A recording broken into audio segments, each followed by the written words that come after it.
to be with staff and administrators in designing engaging work that provides an opportunity for all to be successful.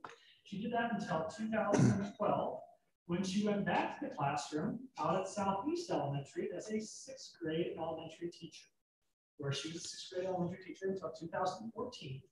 And in 2014 became the title teacher at Laramie Elementary. I'm going to stop right there. Was there a school that you, well, THS? You didn't get to teach at THS? Oh, there's still time. I was going to say, we have some openings, so I'm going to have some offers out there. But then after that stint, before Laramie as the title teacher became the Lincoln principal in 2018. And then has been that Lincoln Elementary principal since that time period where I've gotten to know Diana, and she, during her time as a teacher, also was nominated for Goshen County Teacher of the Year. And going back all the way to their time at Lake Havasu, it was Arizona Christy McCullough Teacher of the Year. Very impressive and nationally board certified. She was also, as I referenced, a national nominated for Goshen County Teacher of the Year, and then has since that time been a principal at Lincoln and provided just a caring, loving principal who has worked hard to make an impact on so many other students. And it's been great to get to know Diana in that capacity over the last 3 years, because truly, with principals I've worked with over the years, Diana has a way with that group and age of students that's phenomenal. There is nobody more caring that I've seen as a principal for her staff and for the students that she has. She's not totally retiring from the education field. She has told me the story of they're building a home, and most people build a home where it's nice, quiet area of retirements, type of thing to kind of settle into that. No, she's going to be living with her grandchildren and children and your in-laws in the same home. And so she is taking that on, in addition to being the instructional facilitator is kind of our, it's not the instructional facilitator, it's the academic interventionist. Thank you. And in Cheyenne. Now, the interesting story, and I hope I get this right, there are going to be 3 sets of employees where it is 3 generations in the same building. So her grandchild will be in the building, your daughter is in that building, and you will be in that building. And there's 3 sets in that school where that's going to be occurring, where there's multi-generations. That's just going to be such a cool experience. I know. And one of the better stories that I have is your grandchild coming up to you, because this is what I always think of, is when you guys are in this home, that your grandchild already told you, Mom already said we can't come down every day and see you. But there's going to be rules. Rules, yes, rules. That's exactly rules that we have to follow. So I like to see your grandchild saying that. Rules that we have to follow. Yep, and the coats and all. But that is just going to be such a great experience. I'm so glad you're still going to be adding your skills to the education field. It's just, unfortunately, we're going to miss you greatly in Goshen County for the years of service that you have provided in so many of our students and our staff, and have been a profound impact on so many people. So thank you for everything, and thank you, and enjoy your time.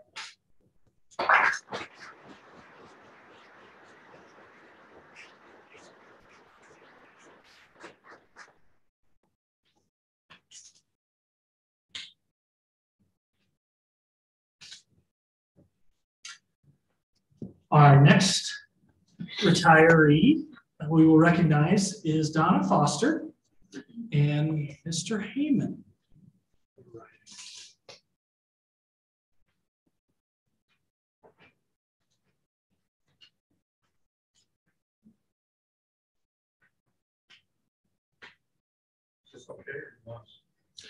Since Brian did so much work to have you, oh wait, you got it, Brian, or do you want to, where would you like them? Well, it's my privilege to introduce to the board and recognize Donna Foster. The first thing she wanted to do is ask the board to take a quiz. And so, and I'm not to be happy, Don, it's just not my idea. Can you name the 8 high schools that existed in Goshen County at one time? Just shout them out. Goshen 8 high Hall, schools. Huntley. Pardon? Goshen Hall, Goshen Hall, Huntley, Legal, Fort Laramie, Legal, and, you know, that's 4. and, LaGrange. LaGrange, Trenton. Goshen, oh, I always say Yoder. Goshen Hall. Springs. There was veteran. Veteran. We're missing 2. Hawk Springs. Hawk Springs, the Hawks. And the Huntley Cardinals. Huntley Cardinals. Maybe I was sick. Donna's a proud graduate of Huntley High School. She was going to, but Donna's quite shy. She was going to sing the Huntley fight song for you this evening. She begged me not to ever do that. So I'll respect what you're asking. Donna's name is unique. There's only one N in Donna. It's only one I've known. Donna with one N. Her brother is a very famous educator in the school district. Most people don't know that. But Dewey Clapp is her brother. Some of you might know her husband. His name is Brian, and he also works for Goshen County. Donna started at Torrington Middle School as a lunch lady, and she really enjoyed that. And I asked her what she enjoyed about being the lunch lady, and she said, you know, I enjoy knowing the kids, knowing their names, making them smile, patting them on the back, and wishing them a good day.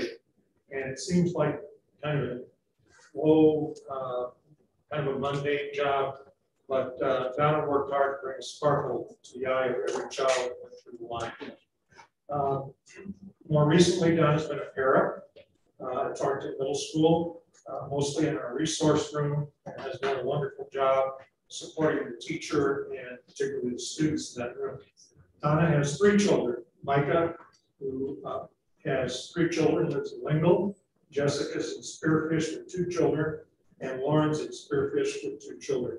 So Donna and her husband are really looking forward to having time and fun with their 7 grandchildren. I asked her what she plans to do in retirement. Number 1, of course, is chasing grandkids. She's thinking about doing a cookie business. I don't know if she has the dough for it, but once she gets something a little bit certainly quite selective with that. She's going to miss her family at TMS.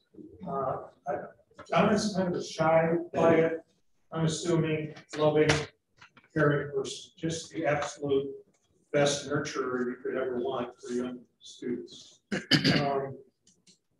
She's kind of been a grandma figure to the kids in that room. Provides tons of encouragement, treats for their birthdays.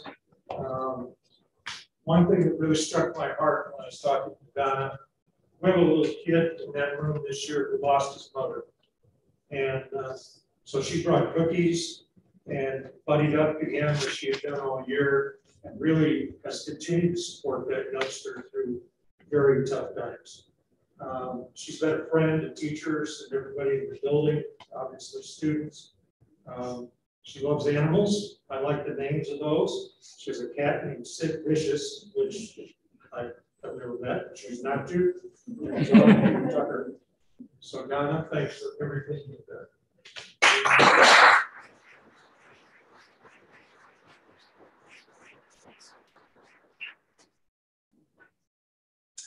And our final retiree for recognition is Chuck Richter. And I'll introduce then Mr. Christensen to have his introduction.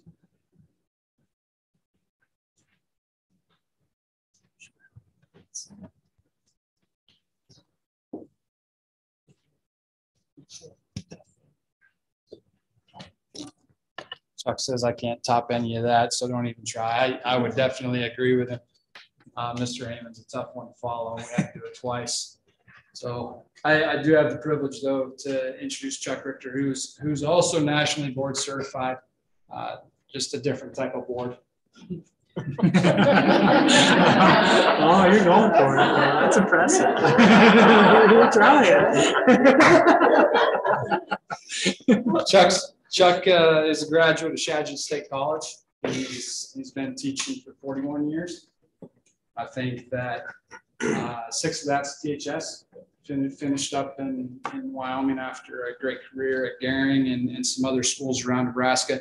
Started out at a small school, and he said he taught there until the principal asked him. He started teaching keyboarding and PE to kindergartners, and he decided it was time to move on. Then took middle school job in Gehring, and I think had a good long time in Gehring.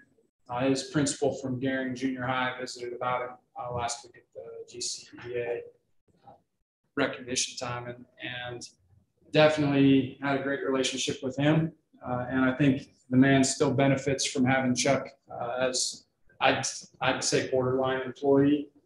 They're neighbors, so knowing Chuck, he helps with absolutely everything that he's asked to, and a lot that he's not asked to. So I think that you're probably still serving your old principal in many ways.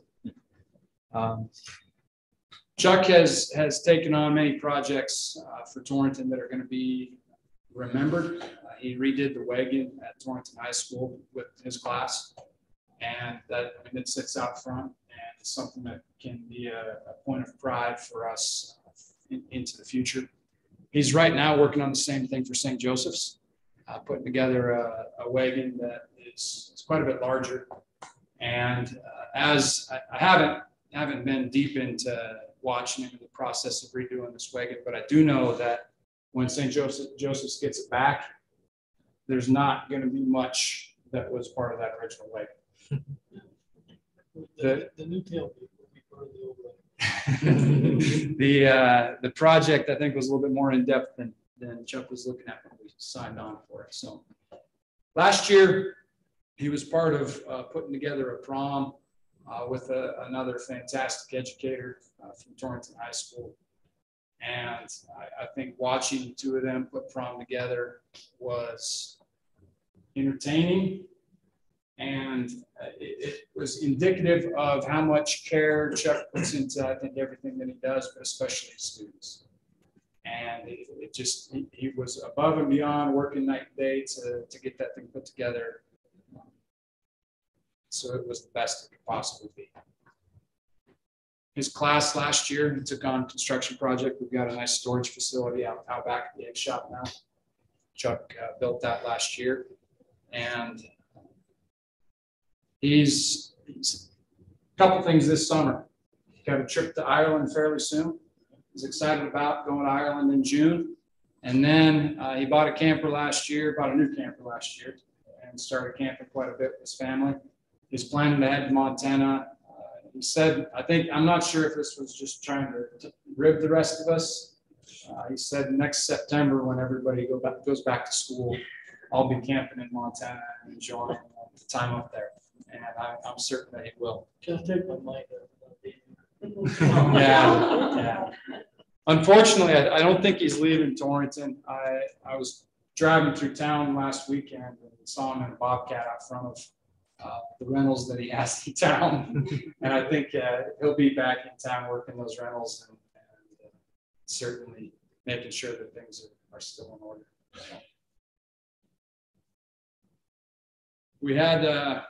We made it an easy last month for him. I think between last week and graduation, we've only got him making 50 plaques. So making it an easy road out. Thanks, Chuck.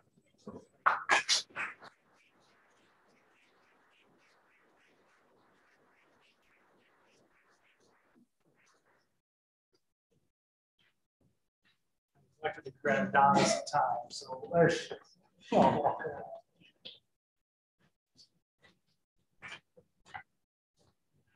On behalf of the Board of Trustees, I'd like to thank all of our district retirees and those that are resigning after significant service. I know that many of you touched my children directly, and I appreciate all the work that you've done. My son's car may have touched somebody else's a little faster than it should have once.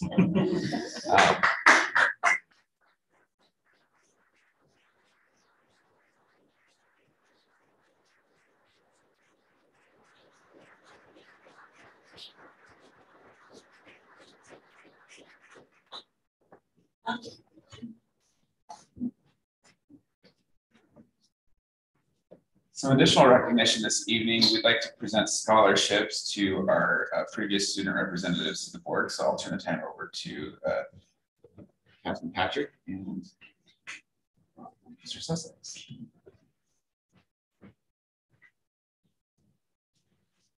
One of our former student reps, Kylan Fuller, could not be with us tonight. Do you have a lead? She is at FFA, state FFA. Fine. Spotlight. As part of our student representative to the board, these folks put in hours and hours of work and miss hours of leisure attending these meetings. And they have provided us with some really crucial and valuable insight into their experience in our district. And part of the reward that they glean for doing all that is a very modest scholarship from the board members. So thank you, Ty, very much, and best wishes in the future.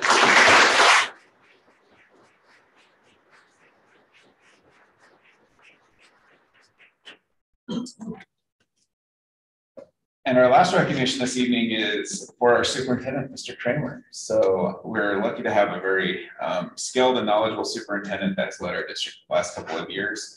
And as such, his peers in the state have recognized him as one of the top 5 superintendents in the state for superintendent of the year. So we want to appreciate the work that you've done and continue to guide our district. So thank you.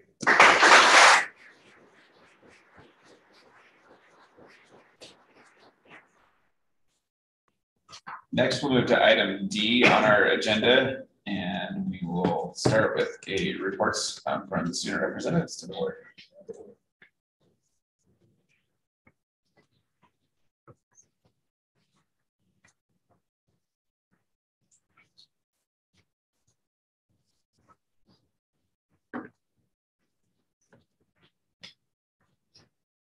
Good afternoon, everyone.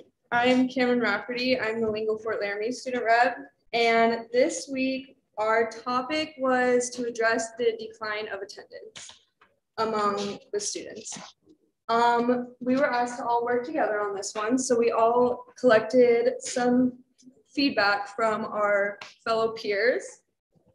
And personally from Lingo, I sent out a survey and I just asked how many absences that they've had and if they felt that it was easy to miss school. And of course, since I sent it out to high schoolers, I got lots of because I cans and, you know, remarks like that. But from some people, I've heard that since there are multiple sports going on at once, especially in the winter and the fall, they felt as though it wasn't necessary to come on the Fridays where there's a wrestling meet and a basketball game going at the same time. Another thing that I heard was that since there's Canvas, all of the teachers have uploaded all of the assignments on Canvas. They felt that it was easier to just stay at home and do it from the comfort of their own home. Personally, when I read the topic this week, I was actually in Miss Estes' class and I started laughing out loud because I personally have missed 15 days of school. And I told Miss Estes, I don't know how I can walk up to the board and tell them about how I've missed so much school. And she told me, this is a good thing, so you can tell them from firsthand. So personally, I feel like there's not a whole lot of consequences. I have developed this thing called senioritis, but a year earlier. I'm a junior, but we're off to a great start. So although I do miss a lot of assignments, I'm one of those people that makes them up at home. One thing that I think that we can do to encourage better attendance is, first of all, maybe tighten up the consequences a little bit. And also, I think encouraging students to take harder classes could be a good solution because personally, in some of my classes, if I miss one day, I feel like I'm a week behind. But I'm going to turn it over to Lacey, and she's going to give the Trenton perspective. So good evening. My name is Lacey Droney. I also did a survey of all classes at Trenton High School, so freshmen through seniors. And I thought that it was very interesting on what they had to say. So I just took a summary of kind of what they had said to present to you guys. So one of my questions was, do you think the attendance makes you successful at school? Only 50% of the students that I surveyed thought that attendance was important. Most surveys noted that if you attended during common assessments, that was all that was needed to complete the class and keep an A or B grade average in the class. Because of that, my next question was, is the current grading system affecting their choice to attend school? 50% of the responses also said that the grading system allowed for less attendance while keeping up in their classes. Because of that, I wanted to see, how many classes they thought were valuable at Torrington, and there are 8 class periods in a day. The average response was 4. I asked them, especially the upperclassmen that were in school when there was an attendance policy, if they attended class when there was the attendance policy. 67% said that, 56% said that it was the same, 25 was more, and 10 was less. My question that really struck me the most was, did they feel that they missed out on learning while they were gone for various activities? 61% said that they did not miss out on any learning while in classes. I found that kind of shocking. And then my last question was, what was the main reason you attend school? Is it for the academics or sports and activities? 24% responded for academics and 76% was to participate in sports and activities. Some other things noted in my surveys was that it was lazy. It was causing students to be lazy and teachers to be lazy. The lack of material was only taught to standardized tests. And most responders found that there was little purpose in assignments because teachers used it as busy work since they weren't graded on it. Good evening, I'm Alex McIntyre. I'm the Southeast representative, and I interviewed, instead of sending out a survey, my peers, my classmates, and some of the other freshmen, younger freshmen, next year's freshmen, and everybody that's going to be around next year, and seeing what they would like to see from the board and from the school. To start off, their perspective on the attendance is that they just don't care. There's not enough incentives. There's not enough punishments that they can feel like they're being pushed to attend school, that they, since there is Canvas, that they can just go on Canvas whenever they feel like if the assignments doesn't. There's very little repercussions from it. Some of the younger underclassmen were very explicit in what they thought was wrong, and there was, because of sports, you couldn't accurately apply some of the incentives they were wanting. Like if they had X amount of days missed, you got this as a reward after so many days. They were expecting that kind of to help push students further and to attend more, instead of having not really a punishment, but if you like miss school, you would get suspended inside the school premises, so you had to be there, and then you had to catch up in front of your teachers. You had to show up to each class on time, and if not, you had to extend your period. As a whole, with talking with Casey and Cameron, I've noticed that it's a pretty common thing that there's just not enough pushing from teachers, and there's not enough desire from the students to actually attend school. Are there any questions from members of the board? I got some. That's all right. No, this is a great discussion, guys. This is exactly what we want, because we need to know. So, Lacey, I think I missed this. How many did you get responses back on your survey? So I handed out QR codes to students in my classes, and then some people that I found in the hallways that hadn't been surveyed yet. Out of the ones I handed out, which I don't remember the exact amount, there were 51 students who responded. 51 responded. Okay.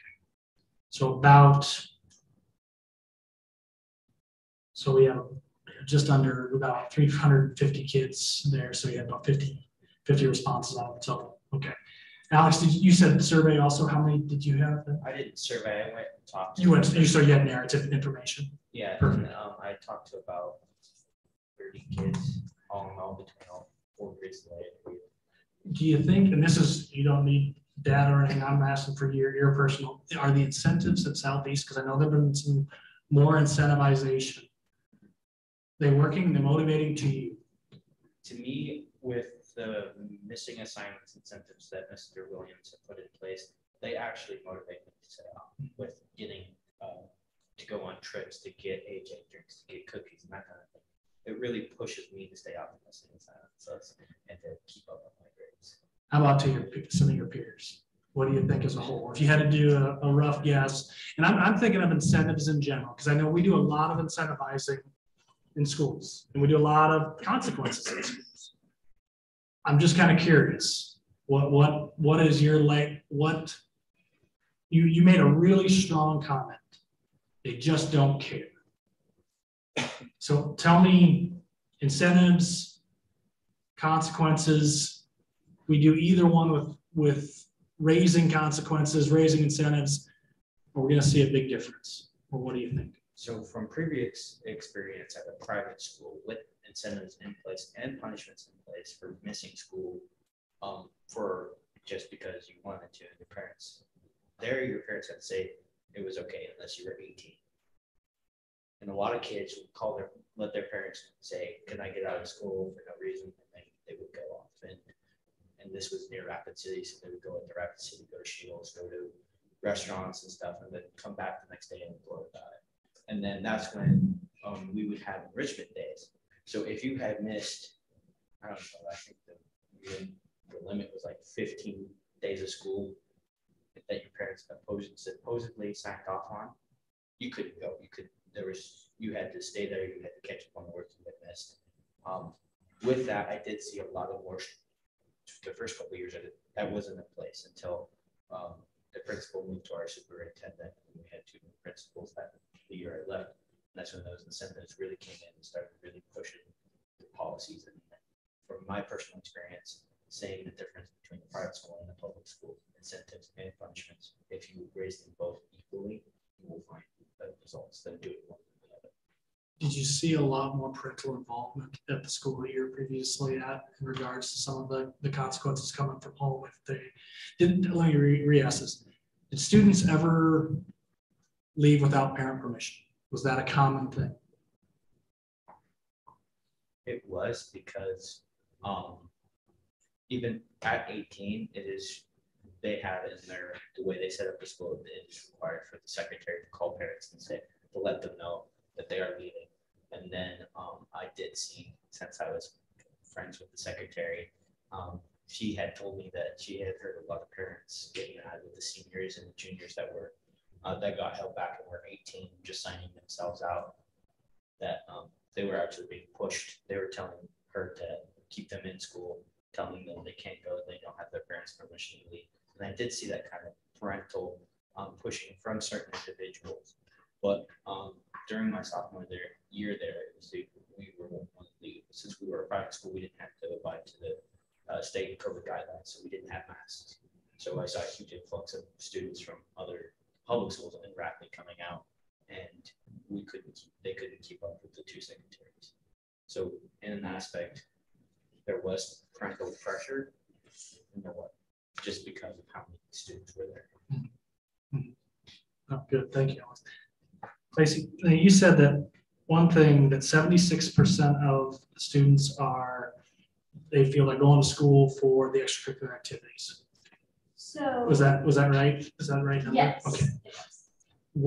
So when I look at extracurricular activities, and there is an attendance piece there, because if you're not there at school, you're not participating in your extracurricular activities. So then I think that's interesting to me, and I was just curious on this, what your thoughts were, that we have about 50%, allowed for less attendance on that piece, but we have 76% of our students going to school because of extracurricular activities, or for the reason, because that's a motivating factor. We know that. We want those adult relationships. How do you think that kind of relates? Because I know with spring sports, and I've seen it, where kids who are in spring sports definitely have a better rate of attendance. No question about it. What do you think would impact then the spring for those students who might not be involved in activities? What types of things would be effective? I think having deadlines and stuff and holding people accountable, I noticed because of injuries, I am not allowed to play sports this year. So I even saw my own academics fall just a bit compared to the years that I was in sports. So having the accountability and holding people accountable to making sure that their work is done and on time to the best of their ability, that way they can see their growth.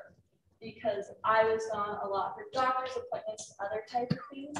And so I saw that when I was in school more and had more deadlines and accountability, that I turned stuff in on time to the best of my ability. And this year I have caught myself slacking. I'm not gonna lie about it. But I think just making sure that there is that accountability there. Do you think on some of the consequences, when I look at the consequences, out of school suspension, detention, those are probably some of the bigger ones. When you think of some of the students that struggle with attendance the most in your schools, are those going to have an impact on their attendance? Most likely not. For example, my math class has 2 students who consistently do not show up to class. Once in a blue moon are they there. I don't think that out of school suspension and detention will affect those students because they're not caring enough to show up to school, let alone it's kind of a reward for them to go to outside school suspension because they can just stay home and not have to do anything. So for about, consistently I've kind of estimated through being a principal things, about 80% of students with regular consequences, like I just referenced, or in school suspension, have a desire to then complete work, turn in work on time, do homework, attend class regularly. That's typically in the 3 school districts I've worked at. That's been roughly the estimate. Those 20%, I have yet to come up with a consequence that's meaningful to motivate them to make changes in any of those things. You guys have any thoughts on that? I think it depends on the person because I stress when I miss a day of school. So when I was gone for 3 days throughout the day convention, I stressed over my math and chemistry classes.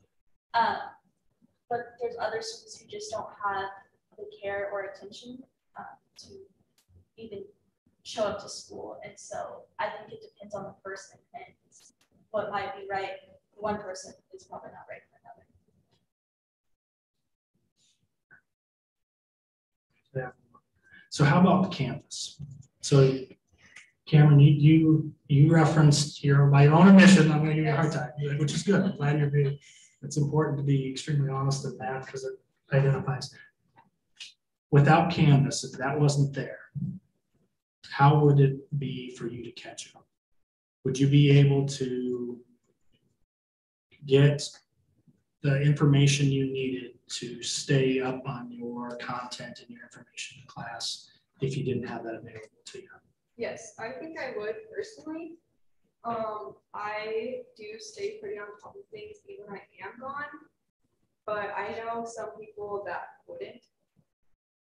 But again, personally, I would probably text one of my friends, ask them what I missed, and then go talk to the teacher about it. You mentioned consequences, and all 3 of you. Outside of the ones I mentioned, any things that we're missing?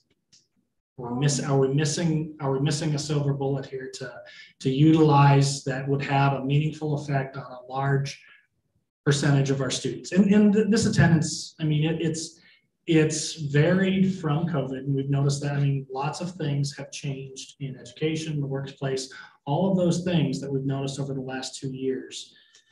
And we talk about consequences a lot at school. Again, we talked about that 8%.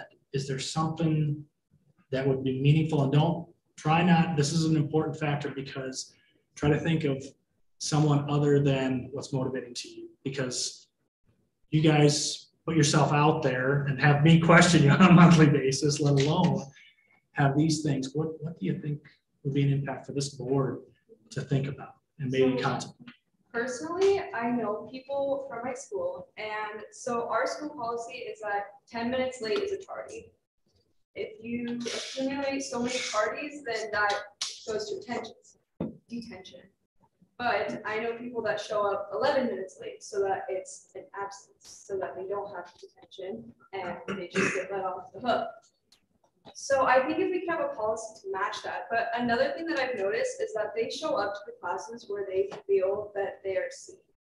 I feel as though a lot of students don't feel seen in all of their classes. Like if they miss a day, they don't have a teacher saying, are you okay? Do you need to catch up in this? Do you need help at this time? I know teachers that will stay from 7 o'clock at night to 9 o'clock at night doing a study hall for students that just aren't caught up in their class yet. So I think if we can get more of those teachers to check up on students and also match that tardy policy, I think that would be a really good. I don't want to put words into your mouth, so tell me if I'm wrong. And don't. I heard you say that relationships are the biggest factor probably in student attendance. So in my speech, it actually has that 80% of students like have a relationship with a teacher or administrator that pushes them, and I think that that is really cool. Especially another thing noted in the survey was that many students feel like teachers are miserable, which then makes their school experience miserable. And I thought that it was unique to see so many people have that personal relationship. Sorry to put you on the spot. This was an important one for me, so I wanted to hear from you. Thank you. Thank you. Any other questions? You guys talked about lack of motivation in the coursework and assignments. What's the core cause of that? Personally, I have seen from my own experience where I wasn't held as accountable since I was not allowed to play sports this year, was that I just kind of was like, oh, whatever, I can do that later. And so I met all my deadlines and completed stuff to the best of my ability. But I saw that many students just kind of like, oh, the teacher will catch me up later, or I can retake the assessment as many times as I want to make sure that I get the grade that I want. And so I thought that was a huge thing in motivation. I have one question kind of along that same lines. Just as a whole, the current attendance policy plus the current grading system, those two combined, does it, you feel, increase the students' motivation for school or decrease? I believe it decreases students' motivation. Many said in their survey that I handed out to them was, I can come in to the classes that I know I'm going to pass the first try with the common assessment and not have to do anything. I can get the notes the night before from a friend who is in class and look over them and then go in and ace the common.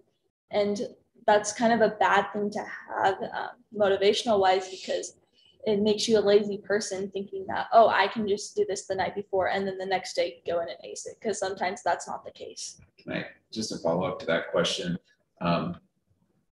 Do you feel that it's that we place students in classes that are not academically challenging enough for them, and so they can go in and ace it, right? Whereas maybe one of your harder classes, they have to show up because it's just not already there. Okay, so I'm currently in a college class, and I forgot to do my assignment one week. I had no excuse. I was just slacking off, and I looked at my grade after the deadline and automatic 0.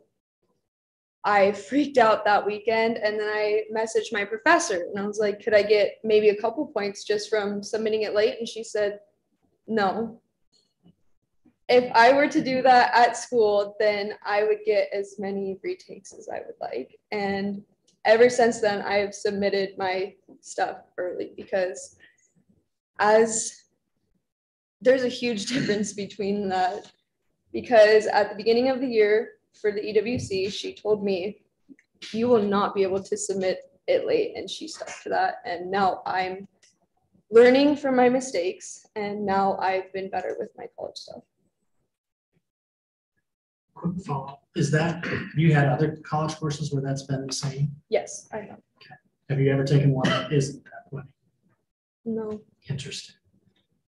My son takes college courses, and 3 of them that he's in have the exact same set that we have. Mhm. That retakes everything that he has allowed to do those things. So that's interesting in that, because they've had that same thing. It's interesting in each class. The other piece that I had a question on for you guys, I know this would be back to your freshman class, but do you recall or have peers in your freshman year that they knew what grade, or they knew they were going to fail the class well before the year was over? What was their attendance or participation in that class like once they knew they were going to fail? So from my experience, I wasn't close to failing the class, but I had below a 90 and that freaked me out. So I made sure that I was attending class every day, paying attention, keeping my phone aside. That way I wasn't distracted by it.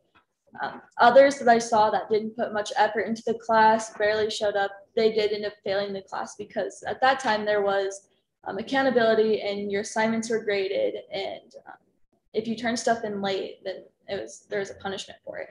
I guess I should have clarified. So like if a lot of kids will know that, let's say the semester ends in end of December, and I haven't done anything through November or October, and I know I'm failing. Gonna fail the class. The teachers told me, doesn't matter if you turn in every other one, you're gonna fail the class. Have you had experience where kids in your class did they still participate? How was their involvement in that class once they knew, doesn't matter what I'm gonna do in this class, I can't pass it? My freshman year, I was in an art class with a senior who missed, I think it got up to 80 something days. And by the time that he knew that he was barely going to graduate, just barely going to graduate, he started hot gluing sticks on pine cones and just doing whatever he wanted, because he had already gotten his stuff in. But, he's graduating in a couple of days before everyone can leave, and he was gone. So I think that by the time that it gets to that point, they just left it. You know what I'm saying? Thank you so much. I think that Awesome. yes.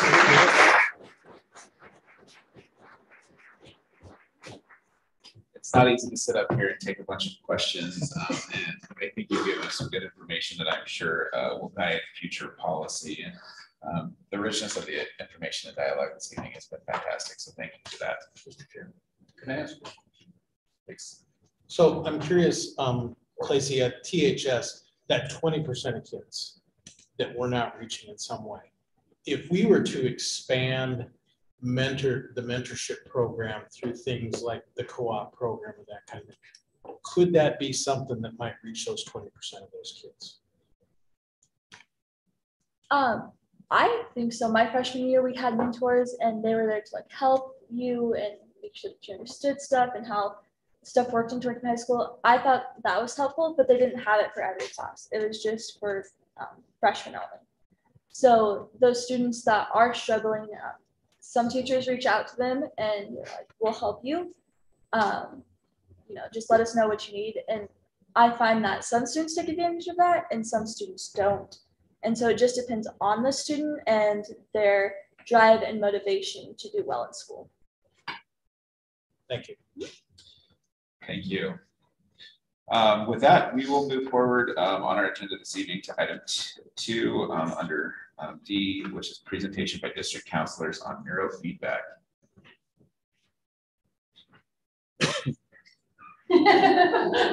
Looks like we have Miss Awkward this evening. And the rest of the team could come up too.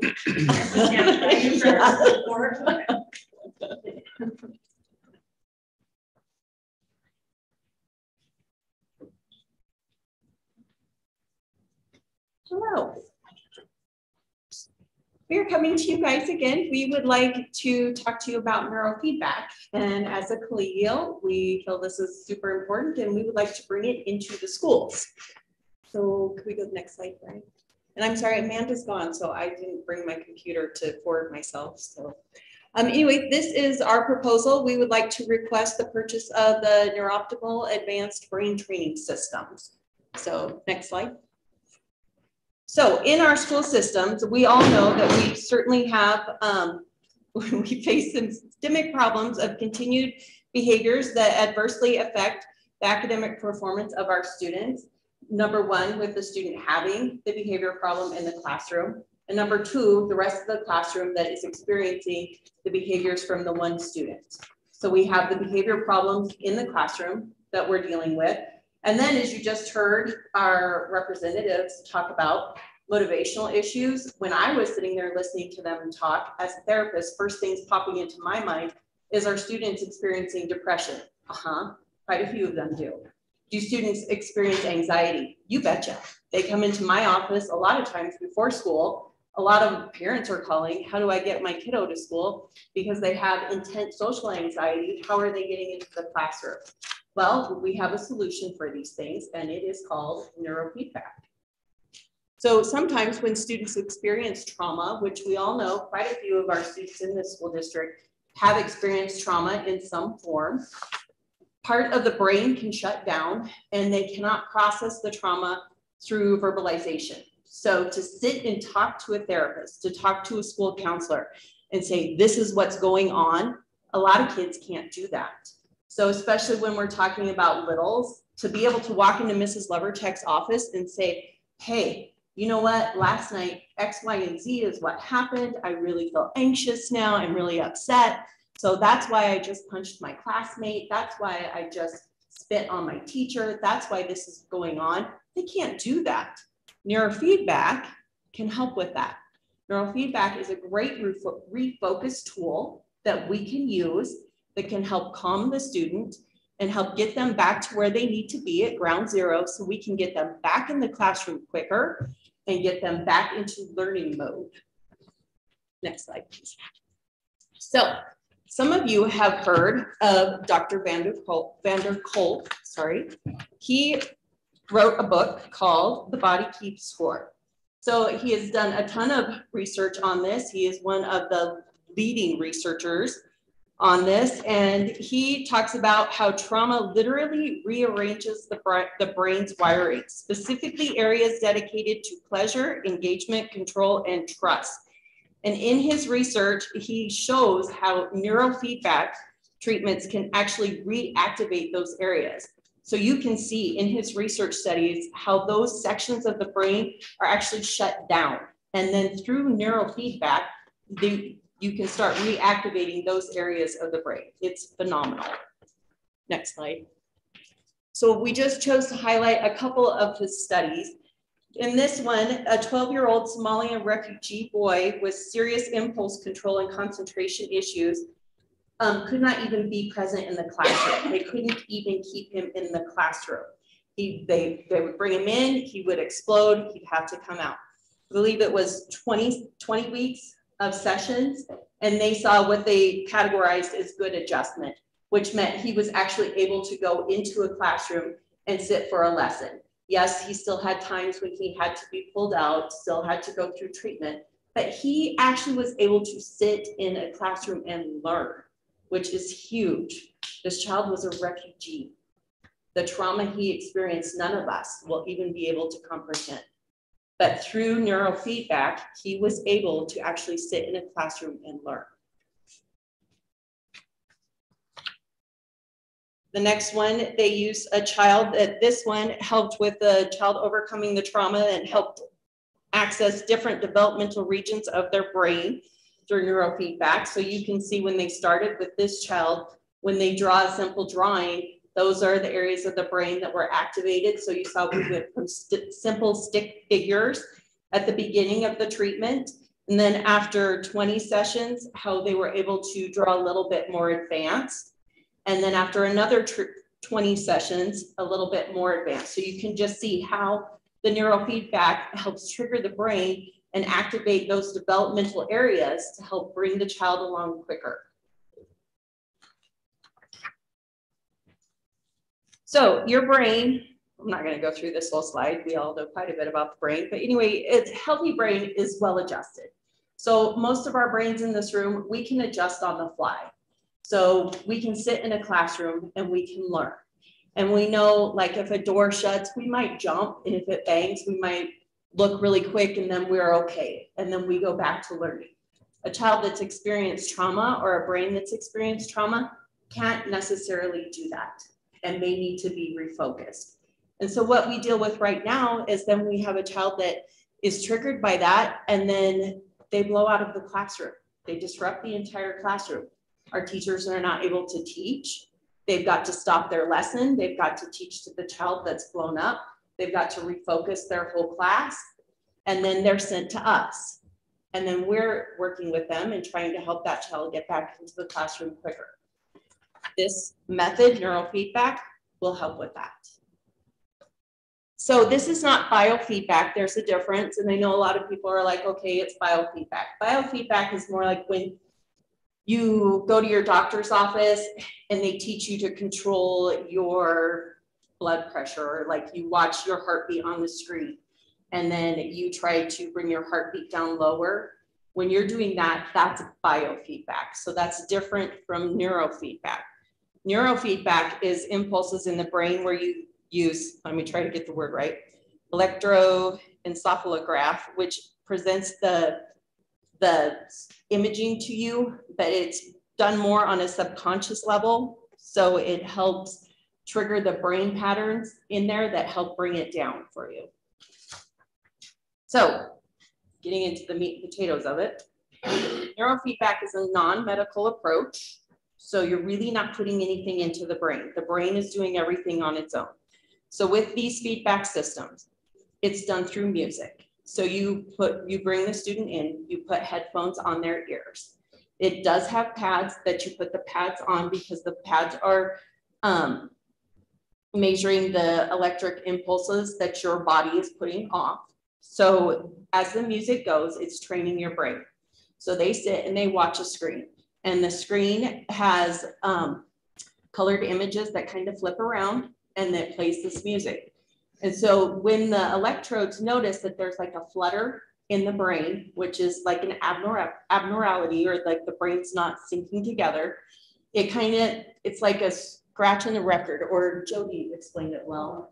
The sound is like, yeah, like a pause kind of. So then the brain responds on a subconscious level and alters its path.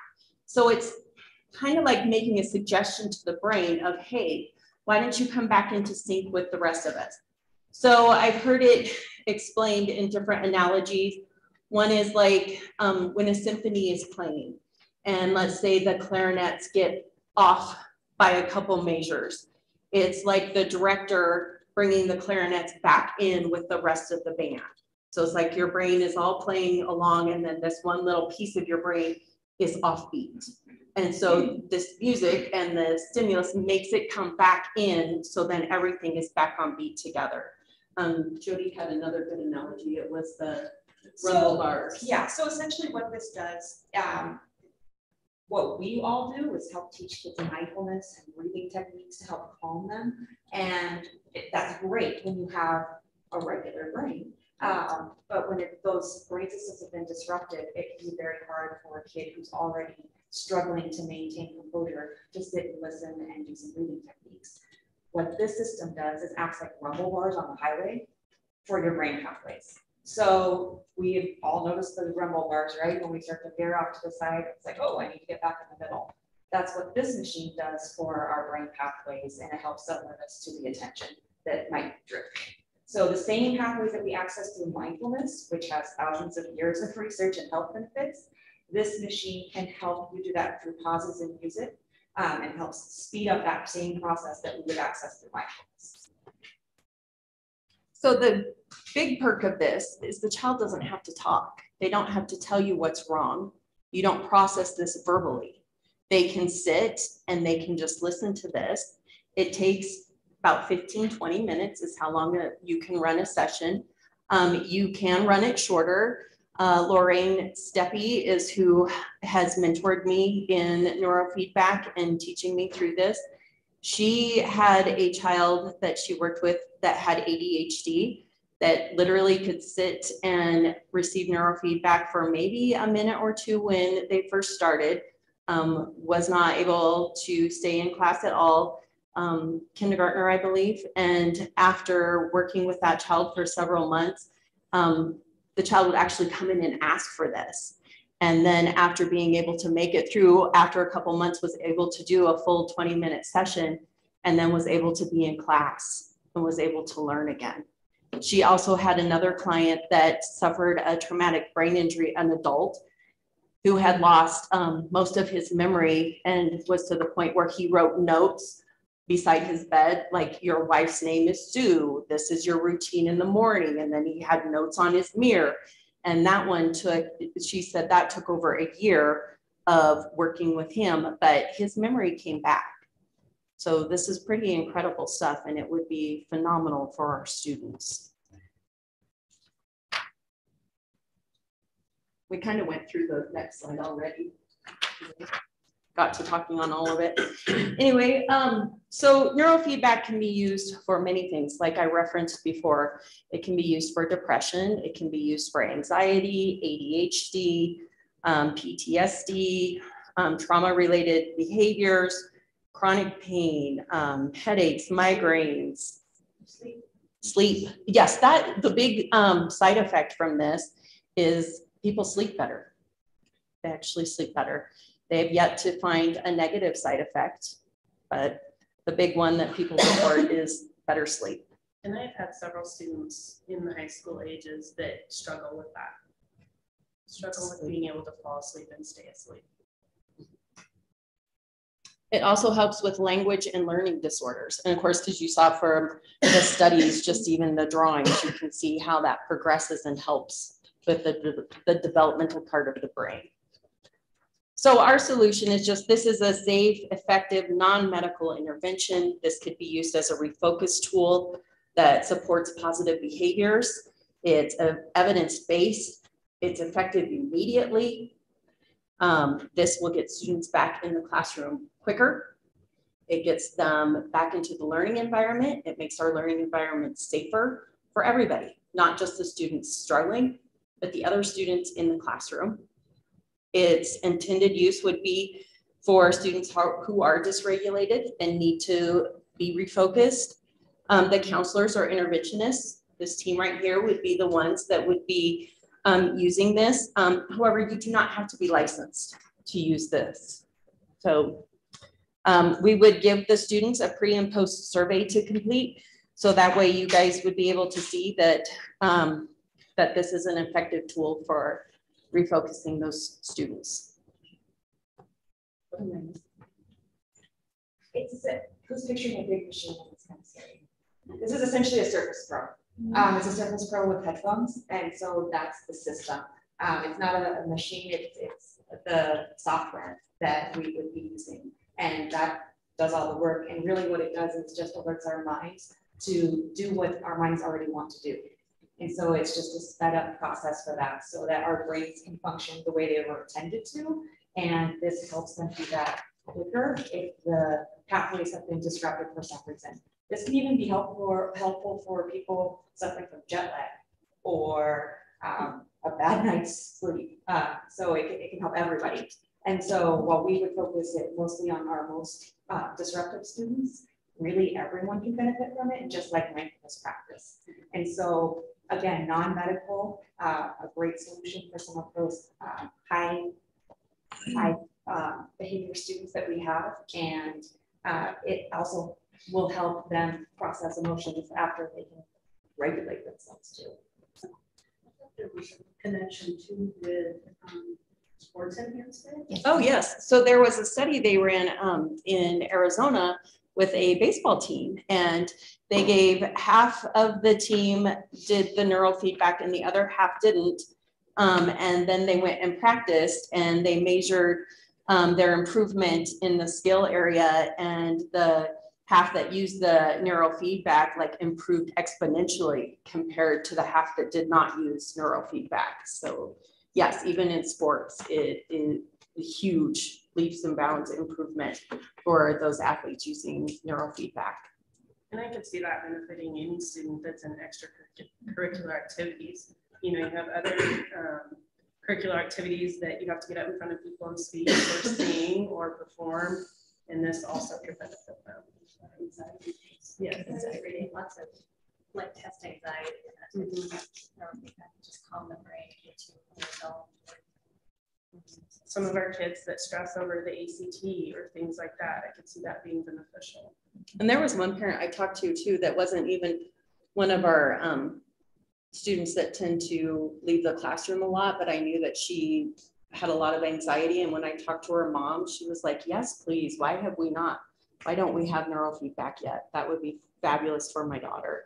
And I didn't even realize that they struggled as much as they did to get her to school, but it's a real struggle. And she still comes every day and she does her thing every day, but it is hard on her. And if we had and she doesn't want to take medicine and she doesn't want to really see a therapist, but neurofeedback would be perfect for her. And the results are lasting.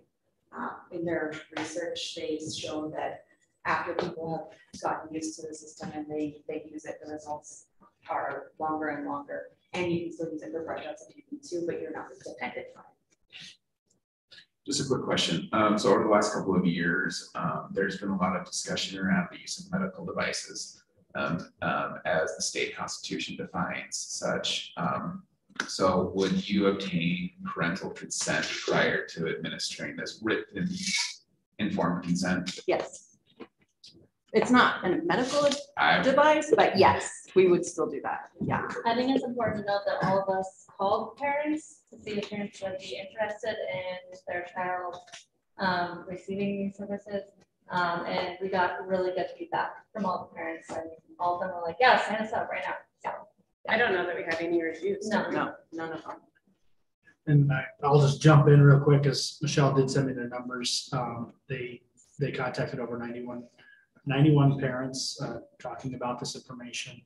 And as I understood it, and correct me if I'm wrong, that there were none that said they really hesitant in regards to this. I think that is interesting. I'm not, completely familiar, and I think it is an interesting tidbit. This would be something, because of the purchase price, would come back in front of the board to make a determination on an action item. This is informational purposes, so you would have the information before making that determination on purchasing those items if we were to go forward with implementation. Any other questions at the board?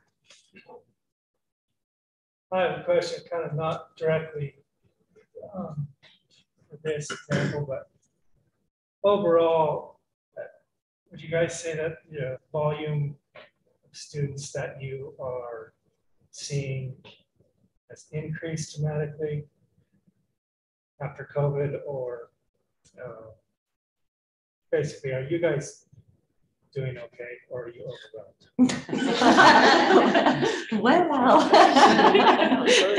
do we do that? Yes. And adults. That hasn't impacted us. I've even had several more employees come to me as well. I think it's had a huge impact. And this is something you could use for employees as well. So to answer your question, yes, it's overwhelming. Thank you for asking. Yes. One thing I would like them to do before, I should have before, could you introduce yourselves of what building you work primarily at or with? Yes. I'm Michelle Ogburn with Torrington High School. I'm Kelsey Grant, Trenton Middle School. Jody Mendez, District Social Worker. Laurie Snozzy, Torrington High School. Sean Keith, District Social Worker. I'm Brenda Levertech, School Social Worker at Lincoln Elementary. I'm Shannon Fleming, Legal Court Laramie. Thank you. I'm trying to remember, did Josh Varner reference neurofeedback when he was giving us the presentation in January and how it related to PTSD? I can't remember specifically, but you could cite Vanderbilt. Yeah.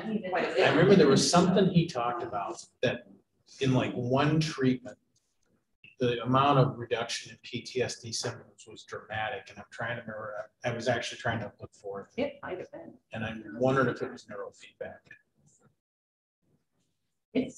The results are phenomenal. All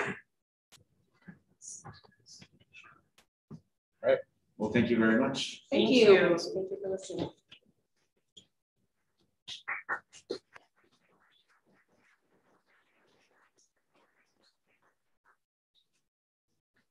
And next up, we have a school presentation and artwork by the Lingo Fort Laramie Schools. Before Mr. Gilchrist gets started, I want to also let you know that the presenter this evening also has to return next month when we actually need to acknowledge the Teacher of the Year award. So, Let's just do it so now. we're not ready, so you get your own some extra item, but I did want to mention that you have to return on the next one. Okay. She'll be here. Thank you guys very much for the opportunity to present. Before I get started on the presentation, over here on the wall, you'll see a brown and gold ribbon, the First Lady of Wyoming Award. And what happens is First Lady Jordan goes up to the art symposium and she tours it, and she selects about 20 items that go on display at the governor's residence for the year. And Izzy Spears from Lingo Fort Laramie, one of her pieces was selected, so that'll be on display at the governor's residence, and she'll attend a luncheon and get a certificate for that. So very good for Izzy.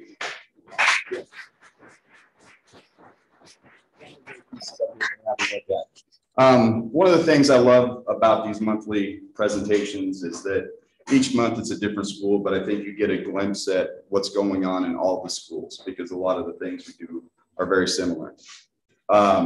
Tonight's presentation, we're going to be discussing our student council, which I think is a fantastic thing we have going on at LFL, and I think that's going on at Southeast and THS as well, so it'd be a glimpse. Putting that together seems like a fairly simple recipe. You've got to have great kids, and you're about to see we've got great kids. And you got to have great sponsors. Well, we just so happen to have the 2022 Teacher of the Year as our sponsor for Stuco, so I'm going to turn it over to her. Thank you. Do you guys ever do like a 7th inning stretch? I feel like we need one. Can I have my student council kids come up? Since I'm coming back next time, I'm going to save a lot of my great things that I was going to say for next time. So I'm just going to talk about these great kids. I spend a lot of time in my teaching practice reflecting on things that went well and things that we need to improve. And oftentimes I try to do that with my student council, but I would say this last summer I had, well, I read a lot of like personal development books. It's kind of my jam. So if you need a list, I got like 20. But anyway, I read a couple books and really thought hard about some values that were important to me. And 2 of those values that I came out of from reading this book was growth and authenticity. And I got a lot out of identifying what those values were for me. And I realized how important it would be for a young person to identify those values, probably at a much younger age of life, and start to develop them. So this year for student council, in the past, I spent a lot of time helping these students plan events, and we're really good at it. Like, we have a lot of fun, we plan great things, and you'll get to hear a little bit about that. But this year, I really decided to focus more of my effort on teaching them what their values were, helping them write real and meaningful goals, and also managing their time. Not just like, well, I'll get a lot loud and talk about it because I don't want to ruin it. But what I appreciate about these students, and I think you'll see that, is these are all very authentic kids. And also you 3 here, your willingness to be vulnerable in front of a group of adults, that was masterful. I'm just really impressed. I have a lot of respect for you guys. So nice job with that. Anyway, I really think we need more authenticity in the world. I think people really need to look hard at who they are and discover ways to grow. And so that's what I've been focusing on with these student council kids. They put together this whole thing. So I told them that they were up, and I'm just going to run the PowerPoint. So I'd like to introduce a handful of my student council kids. You'll be amazed. They're great. Let's give them a round of applause. My name is Dally Wilkins. I'm the former student council president. We have been in honor council all years that's been offered, and this year we really focused on leadership development, WASC, and community. So within leadership development, we had regularly scheduled meetings where we would quite literally only talk about growth within our own individual selves and our council, as well as time management. So then WASC is the conference that we go to, Wyoming Associations of Student Councils. We'll get more into that a little bit later, as well as our involvement within the community. So we do a lot of school blood drives, homecoming events. We did the Goshen County Economic Development, as well as we do a school Christmas dinner. This was super important because we had student volunteers actually handwrite letters of appreciation to teachers that we personally delivered to teachers at our Christmas dinner. So thank you. Hi, my name is Leah Foster, and I'm going to be talking about some of the school spirit that went on this year. So coming into this school year, our whole council noticed a lack of school spirit. People were a little bit sad coming back from COVID, and we wanted to bring back the love for what it meant to be a dogger. So that with so many different places to start it, we decided on bringing back game days. It had been almost 2 years since we could pack a gym full of kids, and we wanted to let that happen again. So we started assigning game themes for every home game we had. We had anything between a neon night and a Hawaiian night. Like you think of it, we had it. We wanted kids to be excited and show up for these game days. We had our council providing things like pom-poms, bandanas, beads, anything. We wanted people to be happy to be at the game.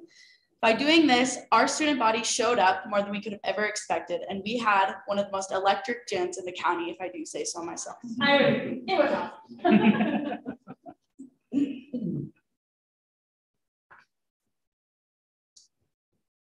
Good evening. I'm Wyatt Sylvester, and I'm going to talk to you about our speeches and elections.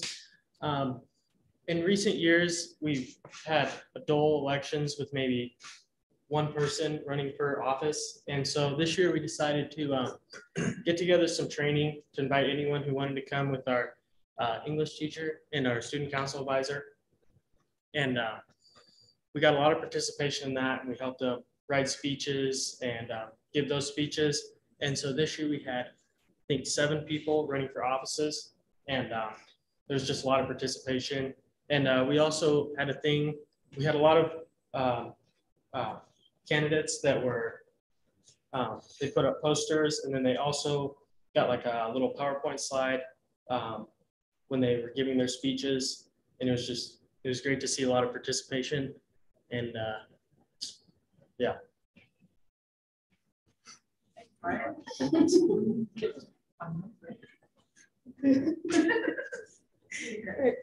I'm Maddie Son. I want to talk about WASC. WASC is a state convention where all student councils in Wyoming come together and share ideas about leadership, get to vote on regional and state officers, and honor councils and specific people in councils. This year we had someone in our council run for state officer. Leah Foster ran for vice president, and she gave 3 beautiful speeches. Unfortunately, she didn't win vice president, but we're very proud of her for standing up and speaking in front of 800 people, which takes a lot of courage to do.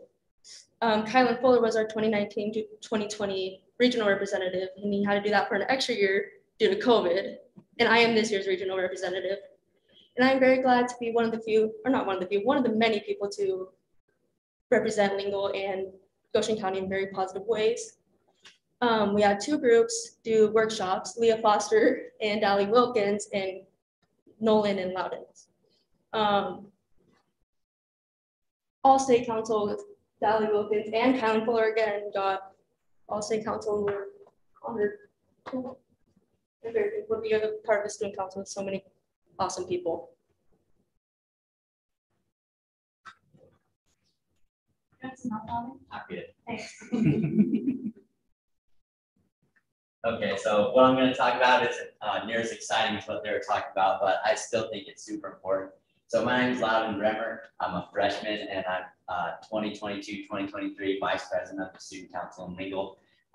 Kind of reflecting back on what Dally said and what Madison was talking about, we did have meetings that were solely purpose. They were for leadership development, and our advisor gave us some ideas of what we could talk about. And as a council, we kind of thought about it, and we realized that students, as kind of talked about earlier, we're having trouble getting assignments in, and time management was honestly a really big thing. So Ms. Estes gave us a great presentation on that, and Nolan Spears and I took it to the next level at WASC and presented it to kids around the state because we felt that it'd be impactful for them and it would help them.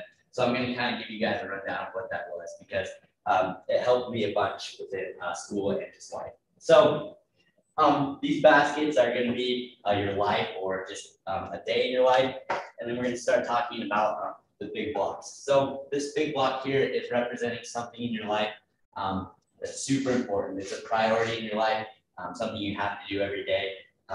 Ms. S has talked a lot about goals. This is something you have to do in order to achieve that great goal. So go ahead and think about something in your life maybe that you could call a big block, if you will.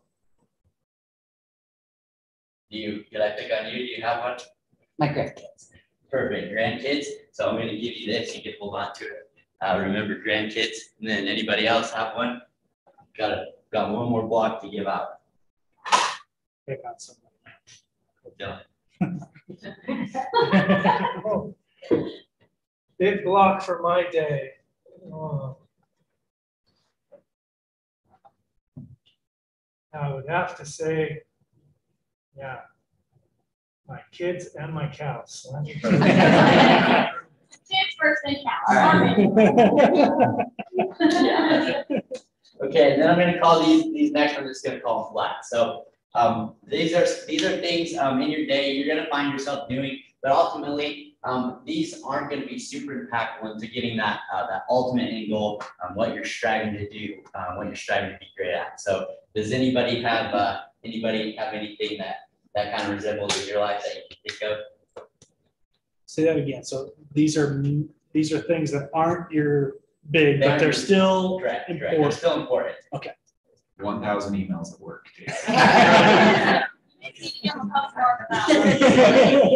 Hold on to that for now. Then we're going to break it down a little bit further. Talk about two of these at once. So we have these little blocks here, and then we have these sticks, which are little blocks stacked on top of each other. So basically, these are things that you kind of mindlessly do in your everyday life. I know I definitely do. Things like checking my phone when I'm trying to write a paper, for example. It's just taking time out of my writing time to get missing assignments in, and ultimately it's kind of a waste of time. And so when we found ourselves doing these mindless, brainless things, we fill up our lives and our days full of things that don't necessarily need to happen. And so when we fill that up, we try to set all these big blocks and our priorities that actually needed to happen.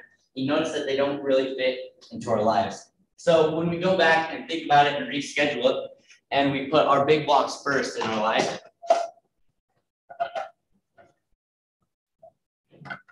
we can fill our basket up the right way. At the end of it all, we'll find in our lives that we actually have a little bit more room to put in things that don't matter as much. But in the end, we do prioritize and schedule our days the right way and get things correct in order to get your goals. You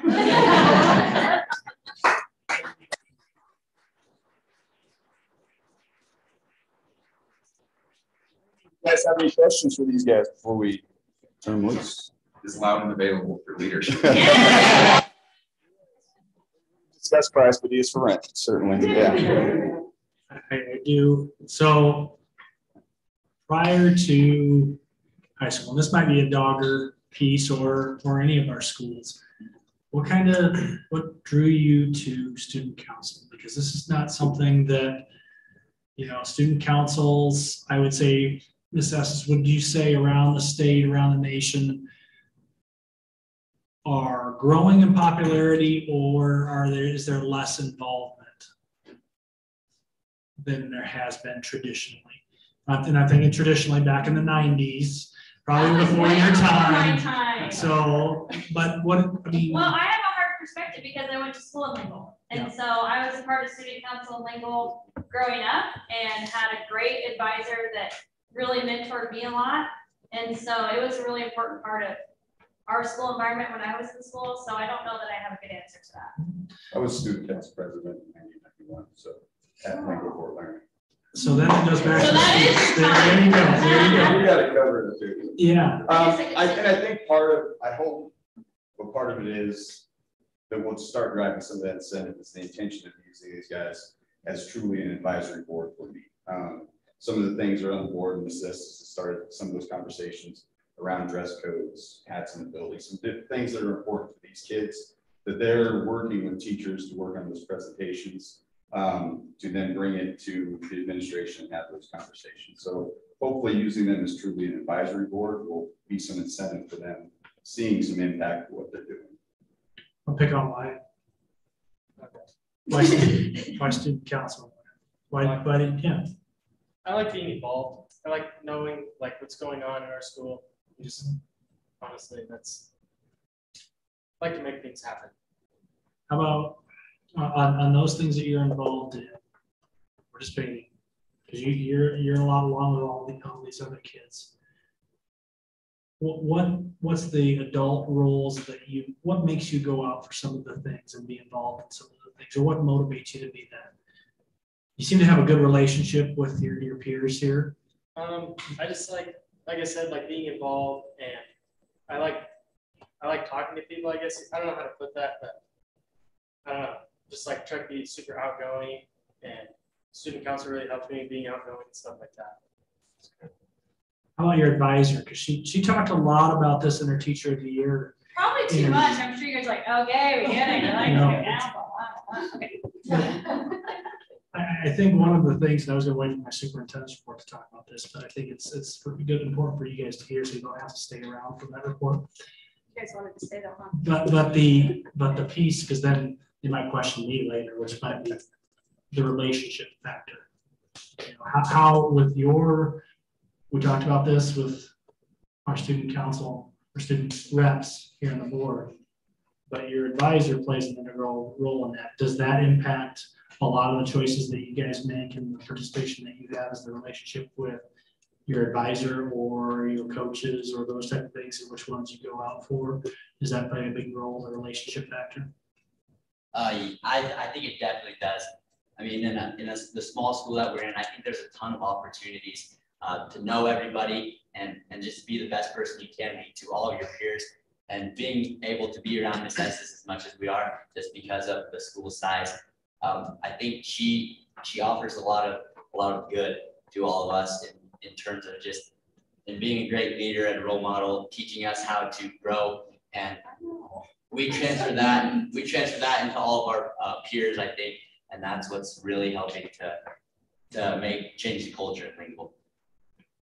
You guys, I mean, the kids tonight, great example of what we have going on in Goshen County, including our student reps, and the fact that I put them through a number of questions on these guys. Awesome job, awesome presentation. So aren't they great? They are great.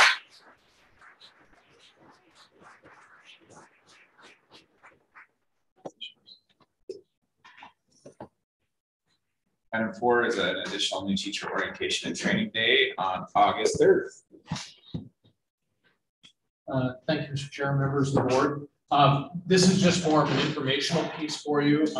I have to give really all the credit for this to Mr. Derby and Mr. Spears. They've been discussing with me all year the fact that our new teacher orientation day has had so many things jammed into it that we really weren't providing a lot of good time for our new teachers to support them.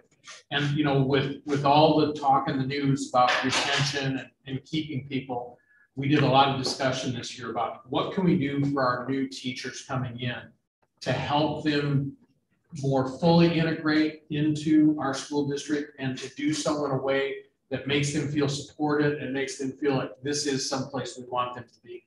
And so part of that discussion was we really need to provide a little bit more time than just the one single day, because we really, it's still, there's a lot of information. It was really more like drinking from a fire hose when we were doing this in one day. And so what I asked Mr. Derby and Mr. Spears to do was to set up a meeting with all the departments that provide services to our new hires. And so you'll see, if you look on page 7 and 8 of your board report, you'll see the agenda for those 2 days, and you will notice contributions from business office, from our SPED office, HR, curriculum, our technology folks, and then going into, that's in our first day. So the majority of the things that we really kind of gave a very short shrift to in the 1 day, we've now been able to expand a little bit on that first day on August 3rd. And then on Monday, August 15th, we've got it set up where they come back for their second new employee training day. And we've given them some time now to digest some of the information they got on August 3rd. So we start out with the Q&A right away for everything we covered the first day.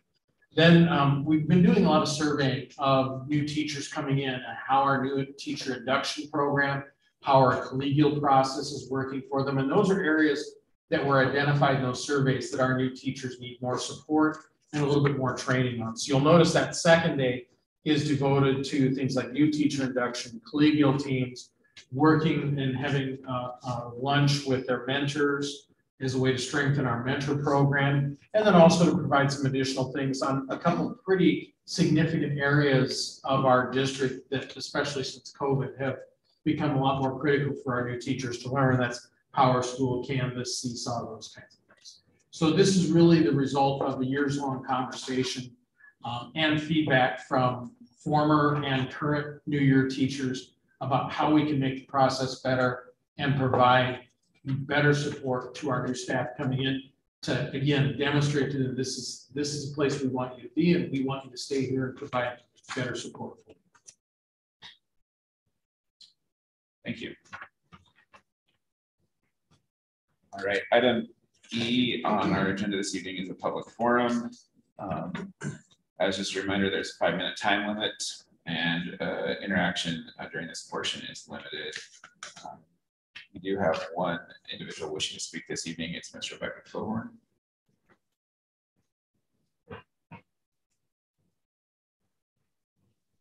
Good evening, ladies and gentlemen. You know, things happen in life that you take notice of and you go, that was interesting. And it isn't until much later that it becomes meaningful and important to you. Such an event has happened in my situation, and I have questions for the board because I have an inquiring mind.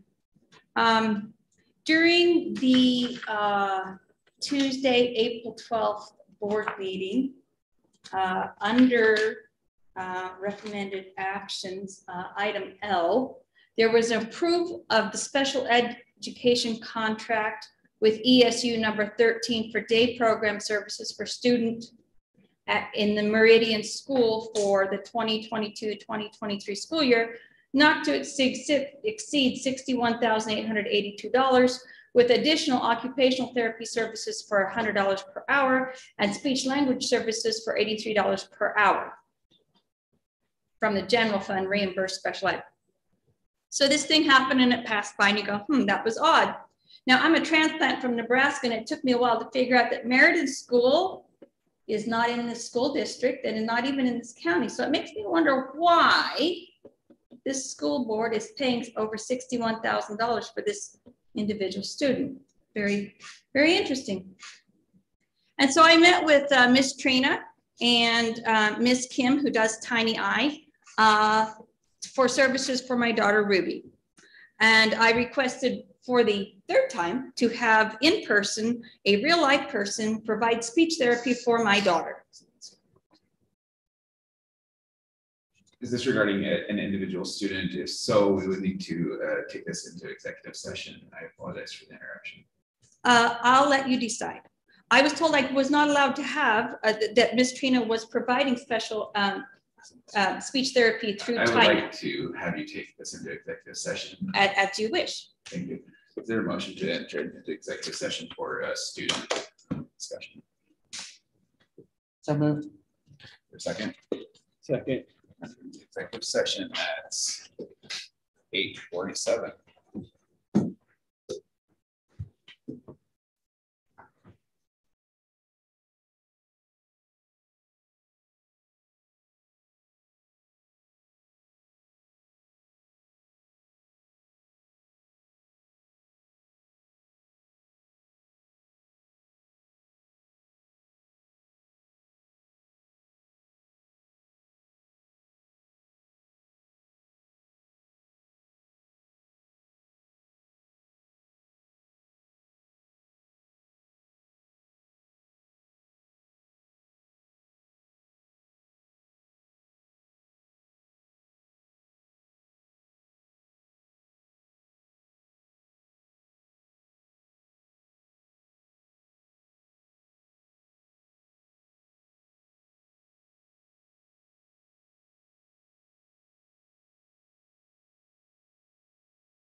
we'll reconvene.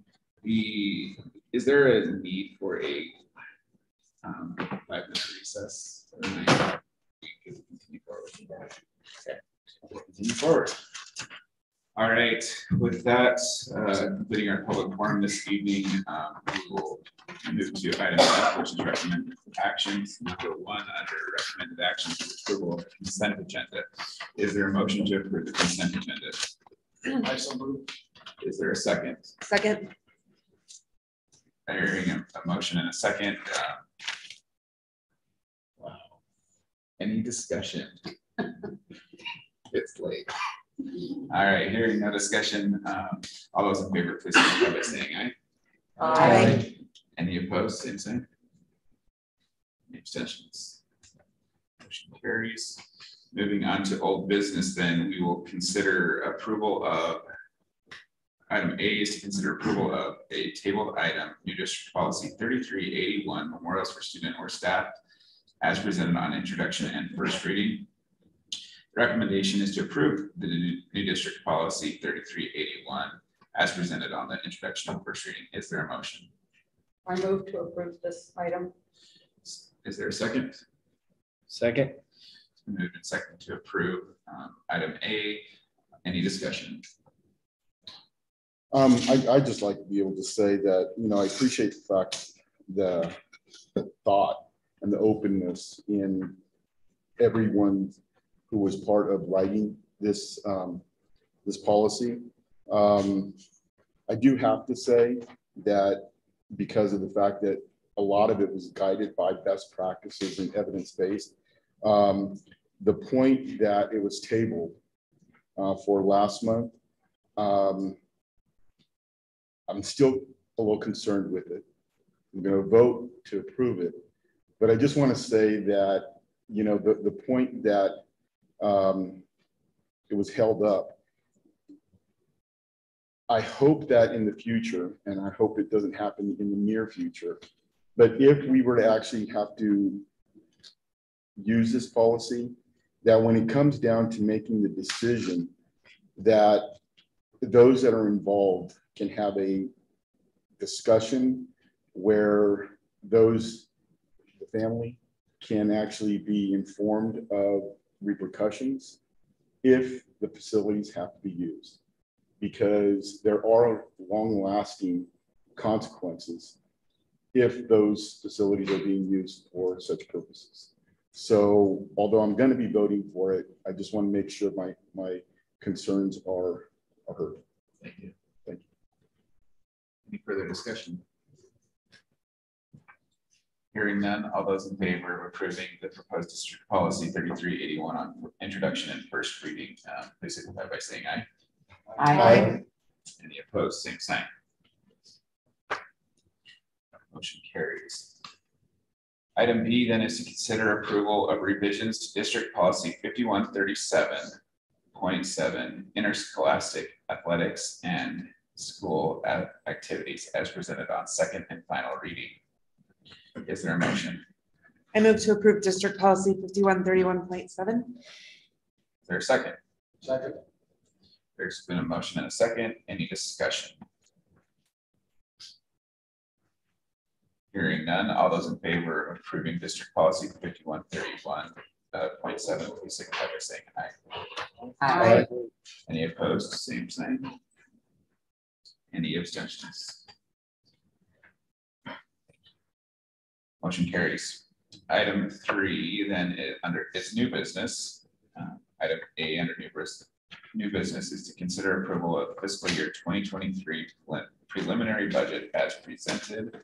That's on page 56 of your agenda. Is there a motion?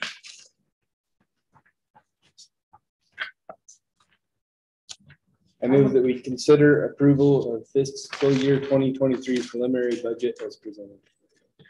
Clarify, is your motion to approve the? Consider approval. Okay. Is there a second? To approve it. Yes. Correct. I second. Okay. It's been moved and seconded. Is there any discussion? I have a question just for clarification purposes. Under the recreation board fund on the preliminary budget, the expenditures are larger than the revenues. Mr. Chair, members of the board, the recreation fund is kind of unique in that those projects are awarded in March.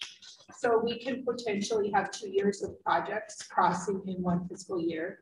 They go from March to February, and our fiscal year is running from July to June. So we have some cash carryover that is working with that, and that's why the revenue coming in may not look like it's enough to sustain those projects, but we have the cash carryover available to us. Okay, thank you. So a 3-year running total, for instance, would show 0 balance or close to after all the projects are awarded. Correct. Thank you. Mr. Chair, I also can share just real briefly the general fund preliminary budget is what you've seen throughout our work sessions, as well as the salary relations items that were approved last month. We're looking at with what's here, carryover percentage of approximately 17%. If you remember, we did have the increase, so we can't go above the 15% there. And then the other funds we've not looked at yet thus far, but those are the funds of the district. And when I present the final to you in July, I will have firm assessment valuations. These assessment valuations are estimated based upon an increase, but the county assessor is not able to give me firm numbers just yet. But if there's any questions, I'd be happy to answer. And just for educational purposes, we actually approved the final budget in our July meeting. Correct. State statute requires that the budget be approved on or before the 3rd Wednesday. I just make it a point to have it ready for the 2nd Tuesday, so we don't have to have a special meeting. But you are approving a budget that actually starts July 1, but not required to have it approved until a couple weeks into that month of July. Thank you. Any other discussion? So there's been a motion to approve. All those in favor, please signify by saying aye. Aye. Any opposed, same sign. Any abstentions? Motion carries. Item B, consider approval of superintendent's salary for the 2022-2023 school year. Is there a motion?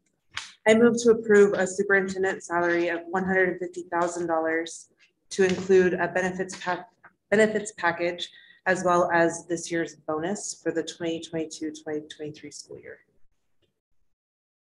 Is there a second? I'll second. It's been moved and seconded to approve a superintendent salary of $150,000 with benefits package similar to the remainder of the district. Any discussion? I think that this indicates to everyone that we are very, very grateful and happy and satisfied with the work that our superintendent has done over the last year, and we hope to continue this relationship. Absolutely, we do appreciate your service to the district thus far. And we did take into account as we came to this number the other superintendents within the state of similar sized districts, as well as those in the Nebraska Panhandle. So hearing that, any further discussion? Hearing none, all those in favor, please signify by saying aye. Aye. Any opposed, same sign. Any abstentions? Motion carries. Item C then is consider approval offering teaching contracts for the 2022-2023 school year to Kathy Herstead as an academic interventionist at Torrington High School, Caitlin Cope as an elementary teacher at Lincoln Elementary, and Catherine Keller as an elementary teacher at Lincoln Elementary for the 2022-2023 school year. Is there a motion? I move to approve this item. Is there a second? Second. It's been moved and seconded to approve offering these teaching contracts. Any discussion?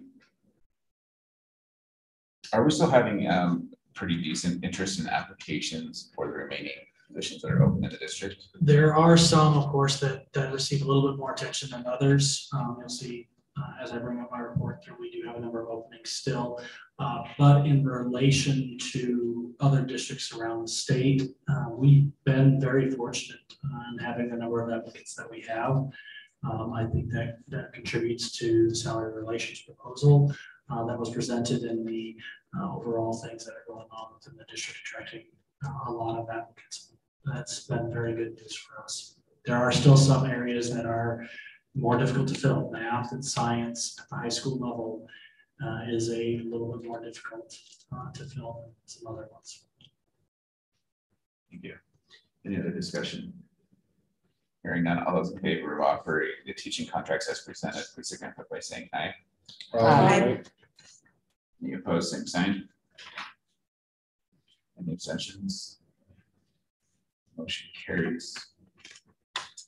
Item B is to consider acceptance of a certified staff resignation by Trenton High School's family and consumer science teacher, Lisa Bartlett, effective the end of the school year.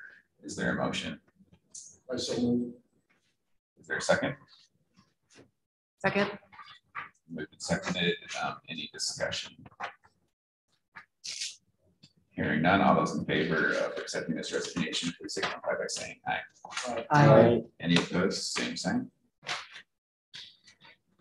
Motion carries. Item E then is to consider approval of contract renewal with Software Unlimited for the 2022-2023 school year for business office software from Software Unlimited from July 1st, 2022 through June 30, 2023, with the addition of WebLink to allow employee access to payroll forms at a total amount of $10,545 from the general fund. Is there a motion? So moved. Is there a second? Second. It's been moved and seconded to approve contracting with Software Unlimited for the 2022-2023 school year. Any discussion? Hearing none. All those in favor, please signify by saying aye. Aye. Any opposed, same sign. Any abstentions? Motion carries. Item F, consider approval of purchase exceeding $5,000 for the purchase of greenhouse equipment for the Trenton High School. It's recommended of purchasing greenhouse equipment for Trenton High School from Greenhouse Mega Store in the total amount of $15,142 funded by the WDE Discovery Grant. Is there a motion? I move to approve this item. Is there a second? I second. There's been a motion and a second this evening. Any discussion on item? Didn't we recently approve a greenhouse? Is this another greenhouse? We approved the greenhouse. This is the equipment. Is that correct? Or Mr. vice versa? Chair, members of the board, there was a geodome that was approved through grant award. That was for the Little House Office of Special Services. This is a grant that what Peterson was awarded and is working through. Do you want to speak to this equipment? This is a grant that I wrote last December, I believe. Is that right? This is a Emergent Progress. If we look at this, this is materials towards the greenhouse, not the actual structure. I'm working with Elaine Brown, Dr. Aldrich, WDE to hopefully get awarded another grant called the Workplace Discovery, called the Cutting Edge Grant. We've not been awarded that yet. Hopefully we will. We have 2 greenhouses in the district with the ag departments that are in need of replacement. Every time we have good 70-mile-an-hour winds in Goshen County, Nebraska gets a piece of our greenhouse. We have over 200 kids in the ag department between Torrington and Lingle. And we have a new horticulture program that's continuing to grow, improve numbers. This is the hopes of building a new sustainable greenhouse at Torrington High School.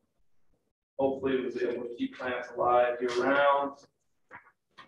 I think it's a good opportunity for kids in the ag department and other departments to come be a part of. I hope that the board understands that this is just materials I've done. Lots of quotes with different companies. This is not for the structure. The structure will have to be provided by another grant, which is for $25,000.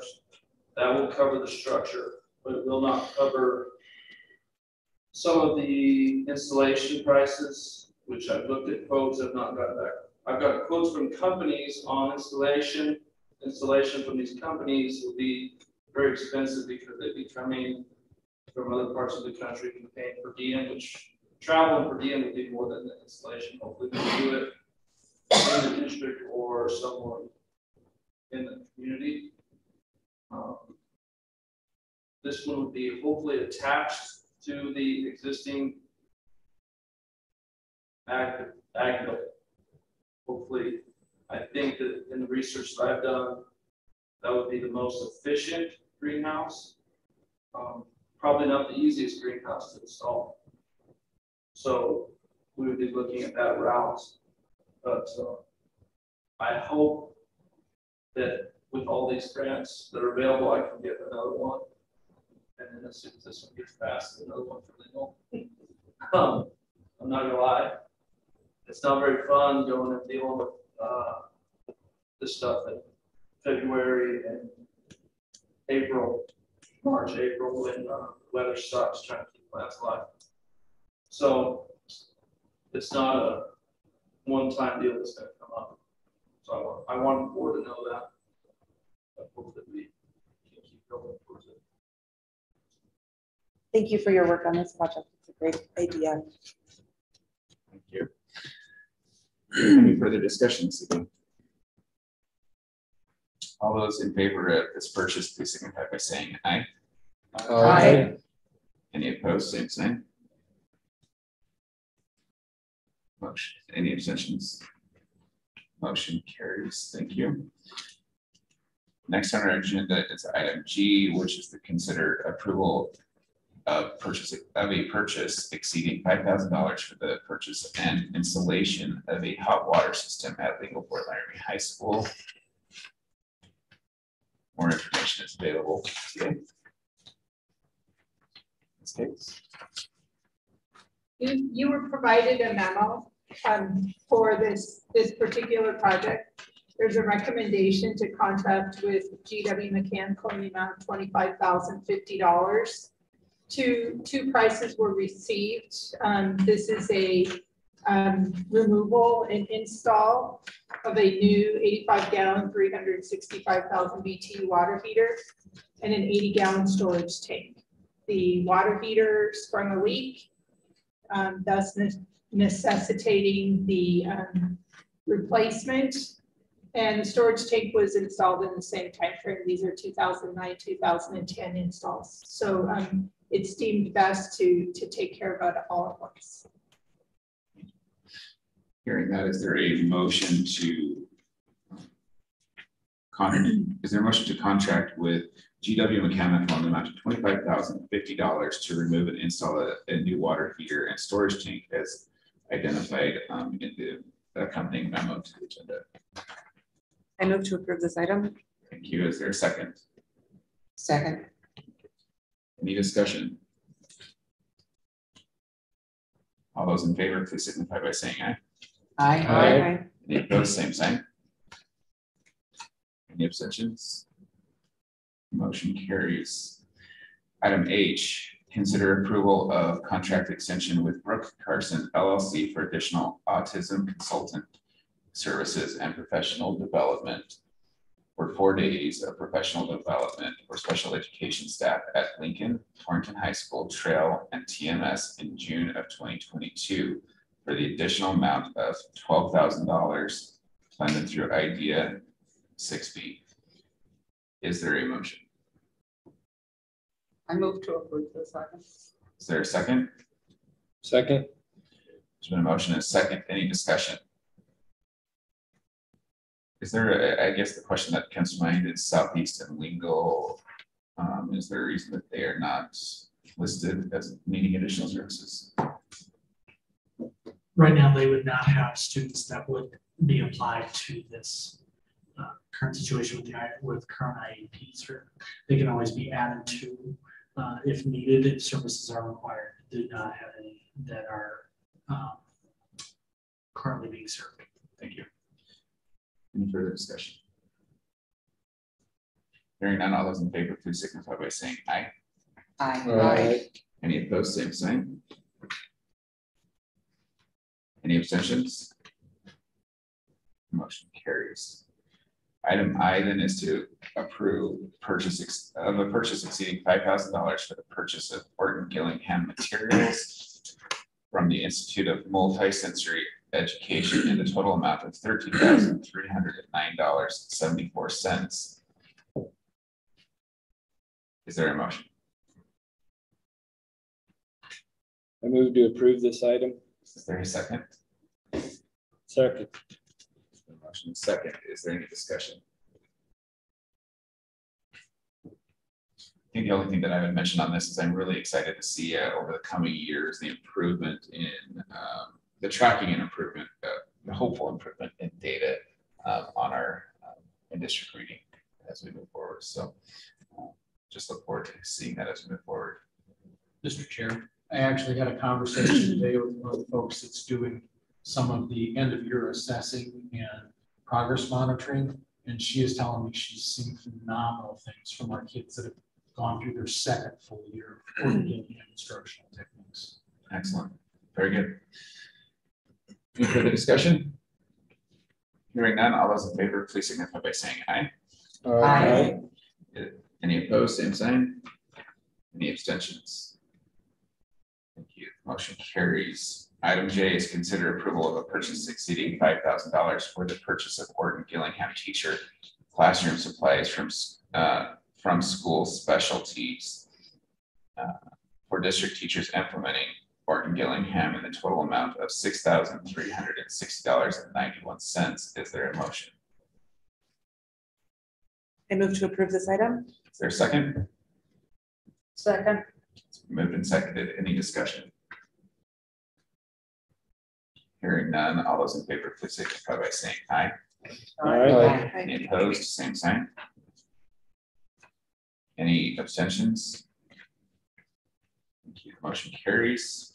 Item K is to consider approval of a purchase exceeding $5,000 for the purchase of transition Orton Gillingham materials from purchase for program revision from the Institute for Multisensory Education in the total amount of $14,081.25. Is there a motion? Move to approve this item. Second. Second. Seconded. Any discussion? Hearing none, all those in favor, please signify by saying aye. Aye. Any opposed, same sign. Any abstentions? Motion carries. Item L is to consider approval of contracting with the Institute for Multisensory Education for Orton Gillingham professional development and support for the period of October 2022 through March 2023 in the amount of $293,500. Is there a motion? I move to approve this item.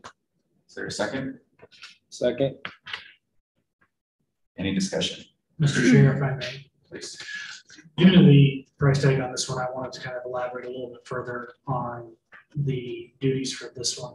You'll notice on page 97 and 98 of your packet, the item breakdown. You'll notice specifically that we have worked with two coaches over the last couple of years implementing this OG There is a strong desire and need within the district to continue that coaching level. Because of the literacy grant and our relationship with MC and Candy Schneider, who is our main coach, who we've been involved in from the beginning. We're having her, as you can see, a significant amount of time in the district next year. We are in the process now of becoming self-sufficient through the approved openings and job positions that we have filled this last year, from literacy coaches to OG coaches. But those individuals need support from the very best experts. I wish, and I know time is not possible to ever have this, but at some point in time, I'd like to have Candy come in and provide you just a taste of what the training is like for teachers. I did not get to participate in the full training for Gillingham due to time constraints, but it was way over my head. The amount and intensity of training that it requires for our teachers is significant. And I can tell you through conversations with other principals, with other superintendents, and with Candy, this is allowing us to provide sustainability. I can tell you if we don't provide this level of training to our staff, the sustainability of this program is probably not viable considering the investment we've already made. And that's what's really important is there are veteran teachers, new teachers that need, just like in any coaching that we look at, as much of that support as we possibly can have. That's what we're interested in doing. We're not interested in seeing which teachers can get it immediately, and that's all well and good, and we understand that. But our job as administrators, our job as coaches, is to support those that need that why and how. And Candy presented to the administrators in our last administrative meeting about 2 hours on things that it finally, I've been around Orton Gillingham since I was an elementary principal back in 2002. And that 2 hours I spent with her, finally the light bulb came on why we're doing this. And it's the science of reading. You'll hear a lot more of that term continuously, the science of reading. I was familiar with balanced literacy. You may have heard that in balanced literacy concepts and the analysis that we did as a nation back in the late 90s, early 2000s in relation to reading. And what you will find is there was the shift to balanced literacy, which has a lot of components that are very successful in providing proper literacy instruction. But pieces that we've kind of ignored over that 20 years have been the phonics and the phonemic awareness components that OG specializes in the instruction for our kids. That doesn't mean that a lot of the strategies that we've used in the past aren't successful for many of our kids. They are. But we've been missing pieces, and that's why we haven't seen that increases in students reading at grade level. And when you hear Candy talk about the specifics and what that affects and how that affects students' learning and understand that light bulb came on for me, and it really illustrates that need for us to have that focus, that support for our teachers, because this is not an easy concept. This is very, very structured. And by having her support our principals in that aspect and going into the classrooms with our principals and doing those observations and those coaching, we're also setting up our principals for success to have that sustainability and that reliability from classroom to classroom each year. And so I know this is when I first saw the price tag, I was slightly taken aback, and this is a big investment. But I do feel that we have made a step, and we are already enviable on the amount of investment we have taken in this area, and this will consider to build that foundation for us as the district to continue that implementation for many years to come. And to clarify, Ms. Cates, this is funded through a literacy grant, correct? It's no funds come from our general fund. Mr. Chair, you are correct. This expenditure is one that you would see in the special fund. Because of it coming from a grant, it does appear in the special fund and has no involvement with the general fund. And what are the deliverables following the grant? Mr. Fuller, are you aware of, like, what is our duty to fulfill the grant is that we teach this, or do we have, what is the end result that they're measuring to make sure we do? So one of the things that we will be doing is providing them with a number of different statistical measures to show the effectiveness of this. For example, part of this grant is paying for what we're going to be doing with the pre-K and daycares. So we're going to be tracking how we see improvements in our kindergarten readiness scores as part of that.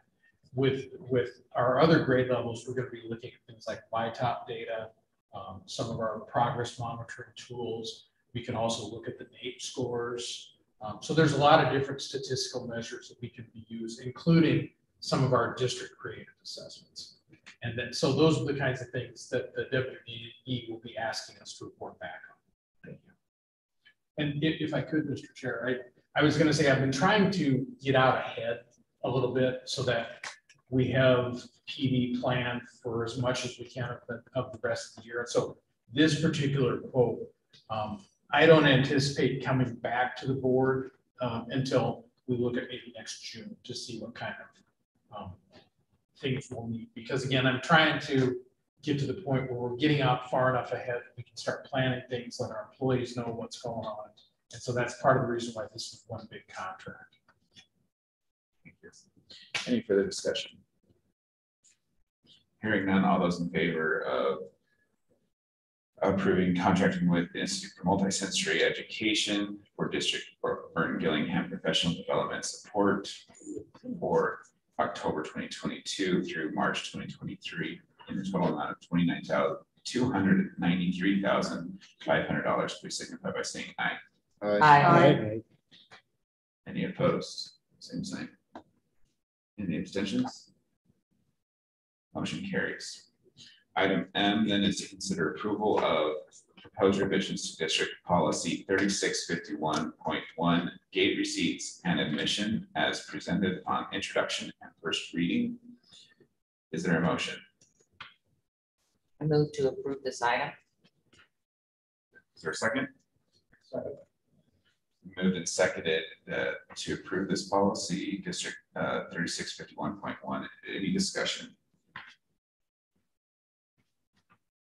Hearing none, all those in favor, please signify by saying aye. Aye. Any opposed, same sign.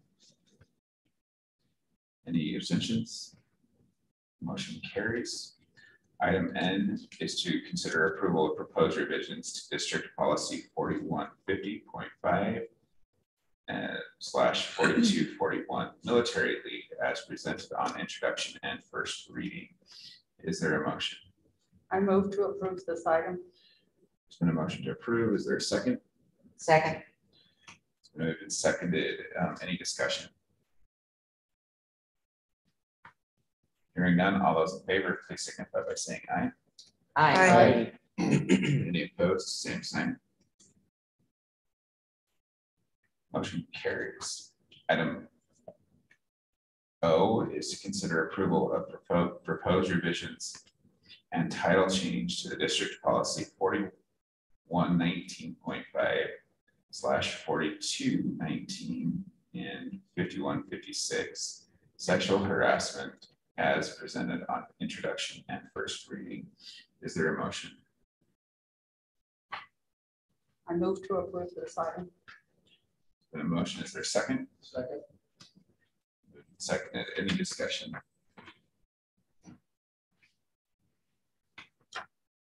Hearing none, all those in favor, please signify by saying aye.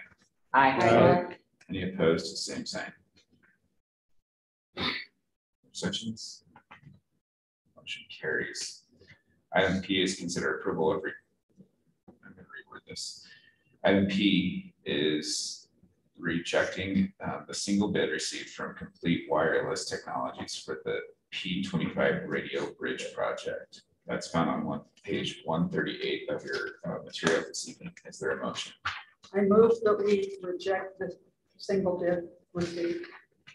Is there a second? Second. There's been a motion and a second to reject the single bid.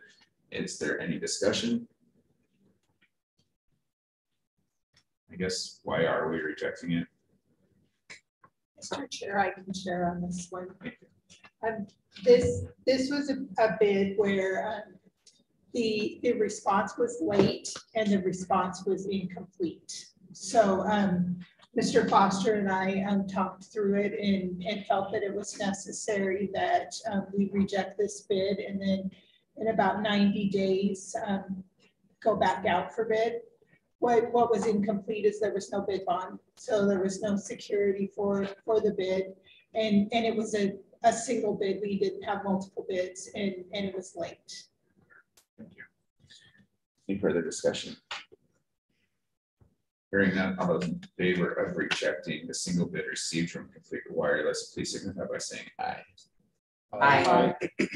Any opposed, same sign. Any abstentions? Motion carries. Item G then is topics for discussion. Are there any timely topics this evening for members of the board? Mr. Chairman, please. I guess mine is it's been a little more than a year since we had our work session and our survey on standards-based grading. And I would like to maybe send out another survey or see where we kind of stand after we've gone this amount of time. See where the teachers and everybody kind of sits. Would you like a replication of the survey that we sent out before, or are you looking for new information in addition to those questions, or would you like to review that survey and then determine from there? I guess I don't remember all the exact questions. Oh yeah, exactly. I don't either. So I think from my perspective, I think that would be good to get the survey. So for the members of the board to review to make sure, but we're probably gonna want to ask similar questions if we send out a survey to see if we've actually improved or what progress or if not. and that was sent out to teachers, students, parents. Do we include parents and students in that?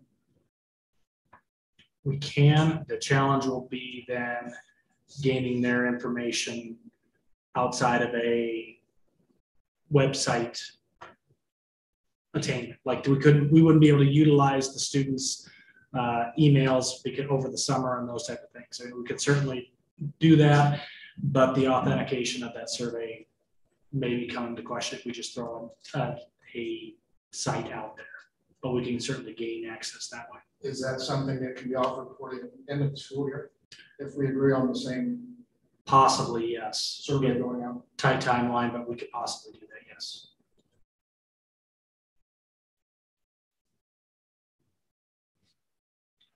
Is this something that our vendor for the in-district survey could administer utilizing some of the tools? I know that they have concerns with administering anything until later this year. But. Yeah, we could utilize the site of Qualtrics, but it would probably not be something, I know they would not be able to help us develop anything along that tight timeline. I just have another question. So with breakfast and lunch programs being free for the last couple of years, due to COVID, what impact is that going to have on our Title I status in the next coming year?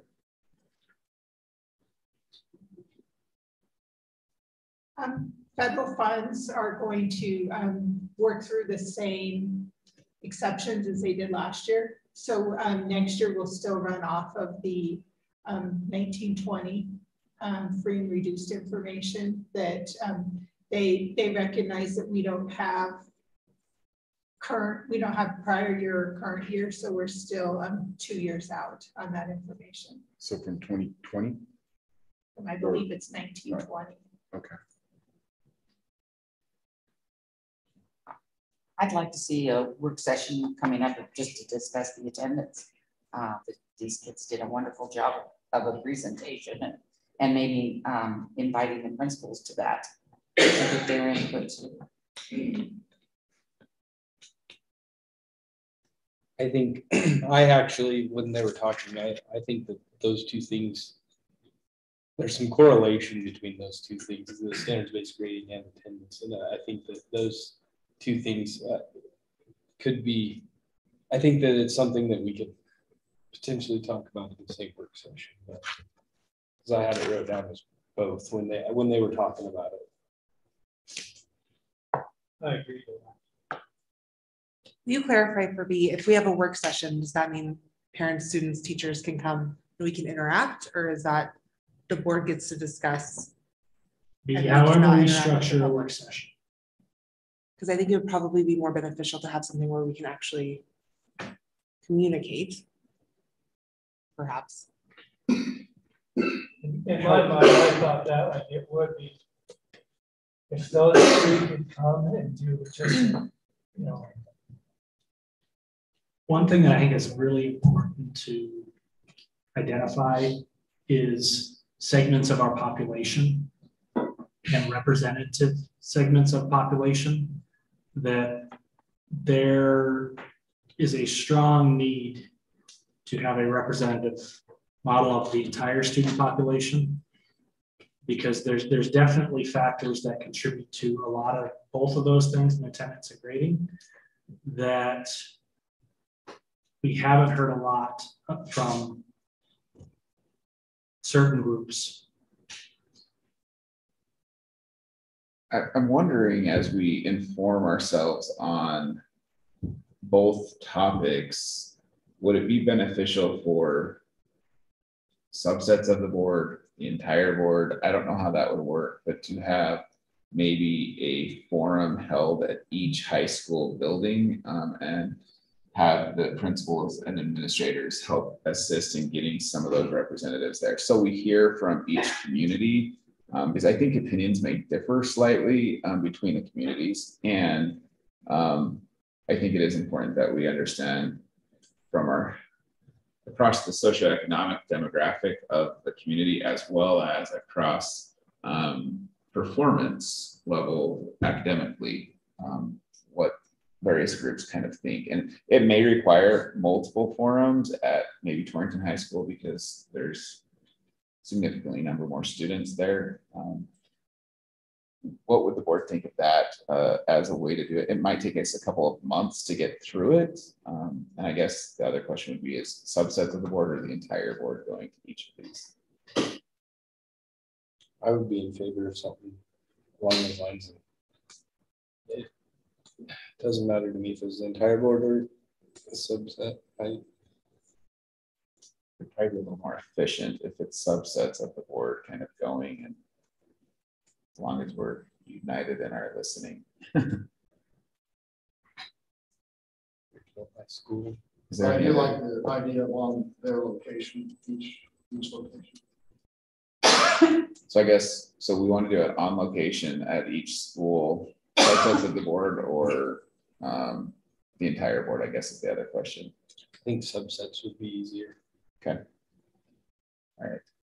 So maybe three, split 3, 3, and 3, kind of work that way. Is it okay if I work with Mr. Kramer and Mr. Sussex here to kind of split the board up and work on scheduling those? Okay. We will report in that matter.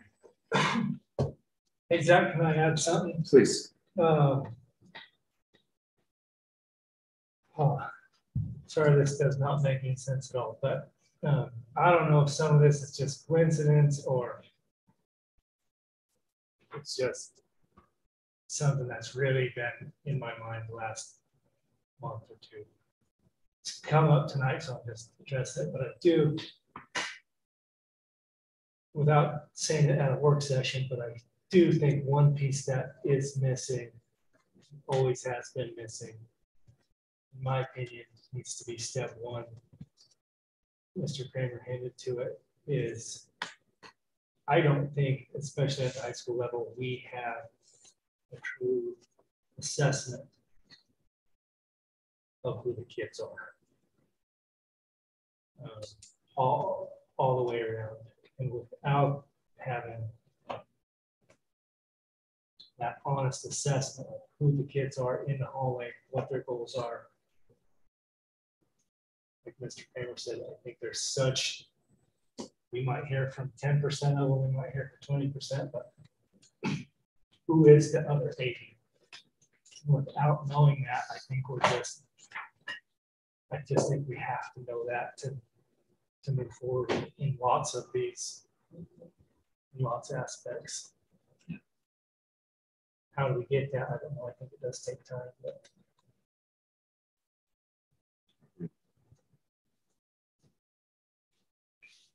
Any other topics this evening? Okay. I do just want to commend the student representatives this evening. They kind of got grilled and they did a fantastic job. With that, our future meetings are Tuesday, June 14th is the next regular board meeting at 7 p.m. Annual district budget hearing will be conducted as part of our July 12th meeting and that's required by statute. And that will be at that July 12th regular board meeting. Of course, we'll have other work sessions. I guess there wouldn't even be work sessions, listening tours, as the entire board won't be there. It will not be publicized and such, but they will have lots of publicity because we want a lot of input from those various communities as we move forward. So with that, we'll turn to the superintendent's report this evening. So we kind 40. You pointing that out for a reason. I'm pointing that out for a reason. Update on staffing and in-district transfers. We have still 6 openings in the district for certified staff members. We have a number of resignations in regards to non-certified staff, but typically we wait till the end of the year to start advertising for those. We also had a meeting in regards to the 20 Friday afternoons for collegial building work. You'll notice there's an updated calendar that identifies those Friday work afternoons for collegial and building work that you were part of your packet.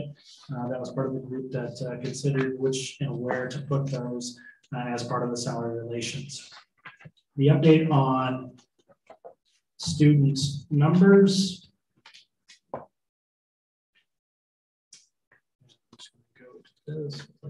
And you can see, as I've done before in the past months, identified through color coding where we have been at. The last column is relation to March, and that is, of course, the April right next to it. So if it's this column, that means that from the last month, if it is green, it either remained the same or increased slightly. Yellow was a slight decrease. Red indicates a significant decrease of over 5 students. The column in April is a comparison to the previous April. And so if it's green, there was an increase. If there was yellow, slight decrease, and red, a significant decrease. In some cases, that may be contributed to students from grade levels in this column of F. Moving on to next grade levels, obviously, because when we take a look at middle school, if that large freshman class moved up, so they were 8th graders the previous year, and now they are freshmen, there is a possibility that there was a slight decrease, but overall, that still remains at a pretty high number considering that that grade level moved on to high school. So we kind of continue to look for trends. One of the biggest pieces there is just the overall. We did have a slight decrease from this last period, and then had a more significant increase from the previous year. One of them that we do show that there has been a decrease kind of continuously has been THS. One of the contributing factors there is the PRS option for many of our students. That is another interesting factor when we start looking at attendance and we start looking at grading. I can tell you one of the pieces, and I do think that we're identifying some things that there might be some relation. One of the factors that we have to be careful of is we have this thing in COVID, in attendance that has changed the way we look at things and the way that we still drive some factors. And one thing that I think is really important to focus on that I heard from the student representatives and I heard from the student council, and I kind of helped the student council on it maybe a little bit more, but I have because I have such a strong belief in it. We can talk about a lot of these other factors, and I even talked about the instructional strategies in Norton Gillingham. It's going to come all the way back down to relationships. It's going to come back to that as the -- factor. If we're not focused on that at all levels, it doesn't matter what any of those are. And that's, we can have traditional, we can have standards, we can have the hardest attendance policy that provides the biggest consequences we've ever provided. won't make a dent in anything unless we really emphasize relationships. And that's not just on teachers, that's on administrators, that's on parents. Because I can tell you, if I'm a teacher at one of our buildings and I have relationships with parents that are positive, there's a higher likelihood of me having a positive relationship with children. And so that's all of our job as a community, not just on one subset. And that's what's going to make the difference. And I think we will continue to see that improvement because quite honestly, and all of those things that we did, the COVID factors have a strong correlational aspect on everything we do, especially in relationships. And the longer that we hold things into some continued sense of what we do and what we're about, we will continue to see improvement on that. One reminder too, that there is the THS principal interview process tomorrow. So one thing that I would like to have is for you to look at your calendars. I would like to hold a special meeting, a very short meeting, to approve the contract if there is one to be offered outside of those interviews tomorrow, either for next week or the following week. This would be a very quick meeting as we would just probably accept any current resignations that we might have that are pending. We did receive one today that did not go on an addendum that we would have approved resignation. And then I would like to have the approval of a principal for THS at that time. Again, this would be a very short meeting and can take place at any time. What would work within your schedule? Other things that will come up next month, as I want to just kind of have out there for your information. In the board agenda for next month, we will have an item for high school girls wrestling, the addition of that sport, middle school cross country in addition to that. And then there has been inquiry from Valley Christian in regards to participation with our students in extracurricular activities at Trenton Middle School. That would be an action item for us. One last thing is that in the policy that was approved on March 8th, a reminder that if you have inquiries from staff in regards to contracts being sent out for their signing, we have not done that in the past, at least ever, or quite some time since initial contracts were signed. But due to the change in policy, teachers will be receiving contracts on that year basis because there are changes. That change includes that if this would be for next year, not right now, but if a resignation would be received after May of 2023, a staff member would not be eligible for the stipend that is offered for years of service after that date. And so that was in that policy that was approved in March, but there might be some questions because we're going to start sending those contracts out. Teachers saying, well, I've never signed a contract before unless I had my initial. Yes, they are correct. They have not on a yearly basis signed contracts, but this will be sent out this year. And I think, Maureen, did I miss anything?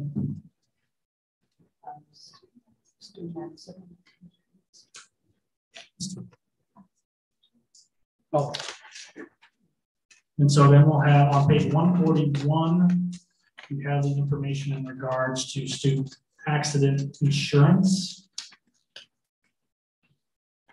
And so we've utilized K&K Insurance, formerly known as United Healthcare. WEFT has served as the agent, and we plan to continue with them in the 2022-2023 school year. Regarding the teacher contracts, is there how are they being delivered to the teacher? Paper contract in mail?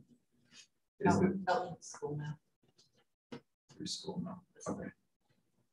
Is there an opportunity to utilize DocuSign or a similar vendor for electronic signature of those to make tracking of this process and ease through the process? There may be an opportunity next year with the WebLink module that was approved tonight to use something like that. But for the present, I'm going to say we weren't ready for it, but we can look at electronic for next year. Okay, thank you.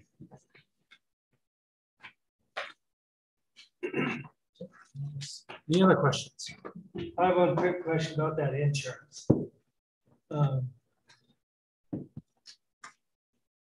But as a parent, would we contact them for detailed information or?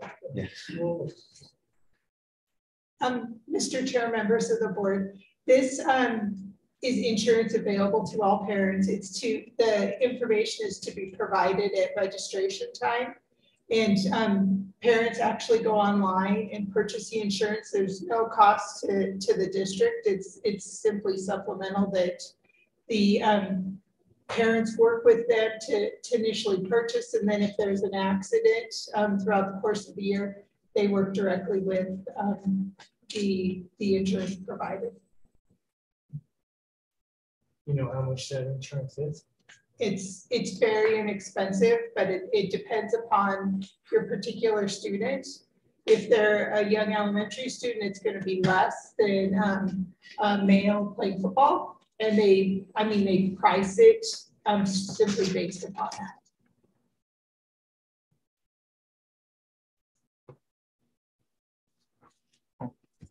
Any further business come before the board this evening? Hearing none, we will adjourn. Thank you guys.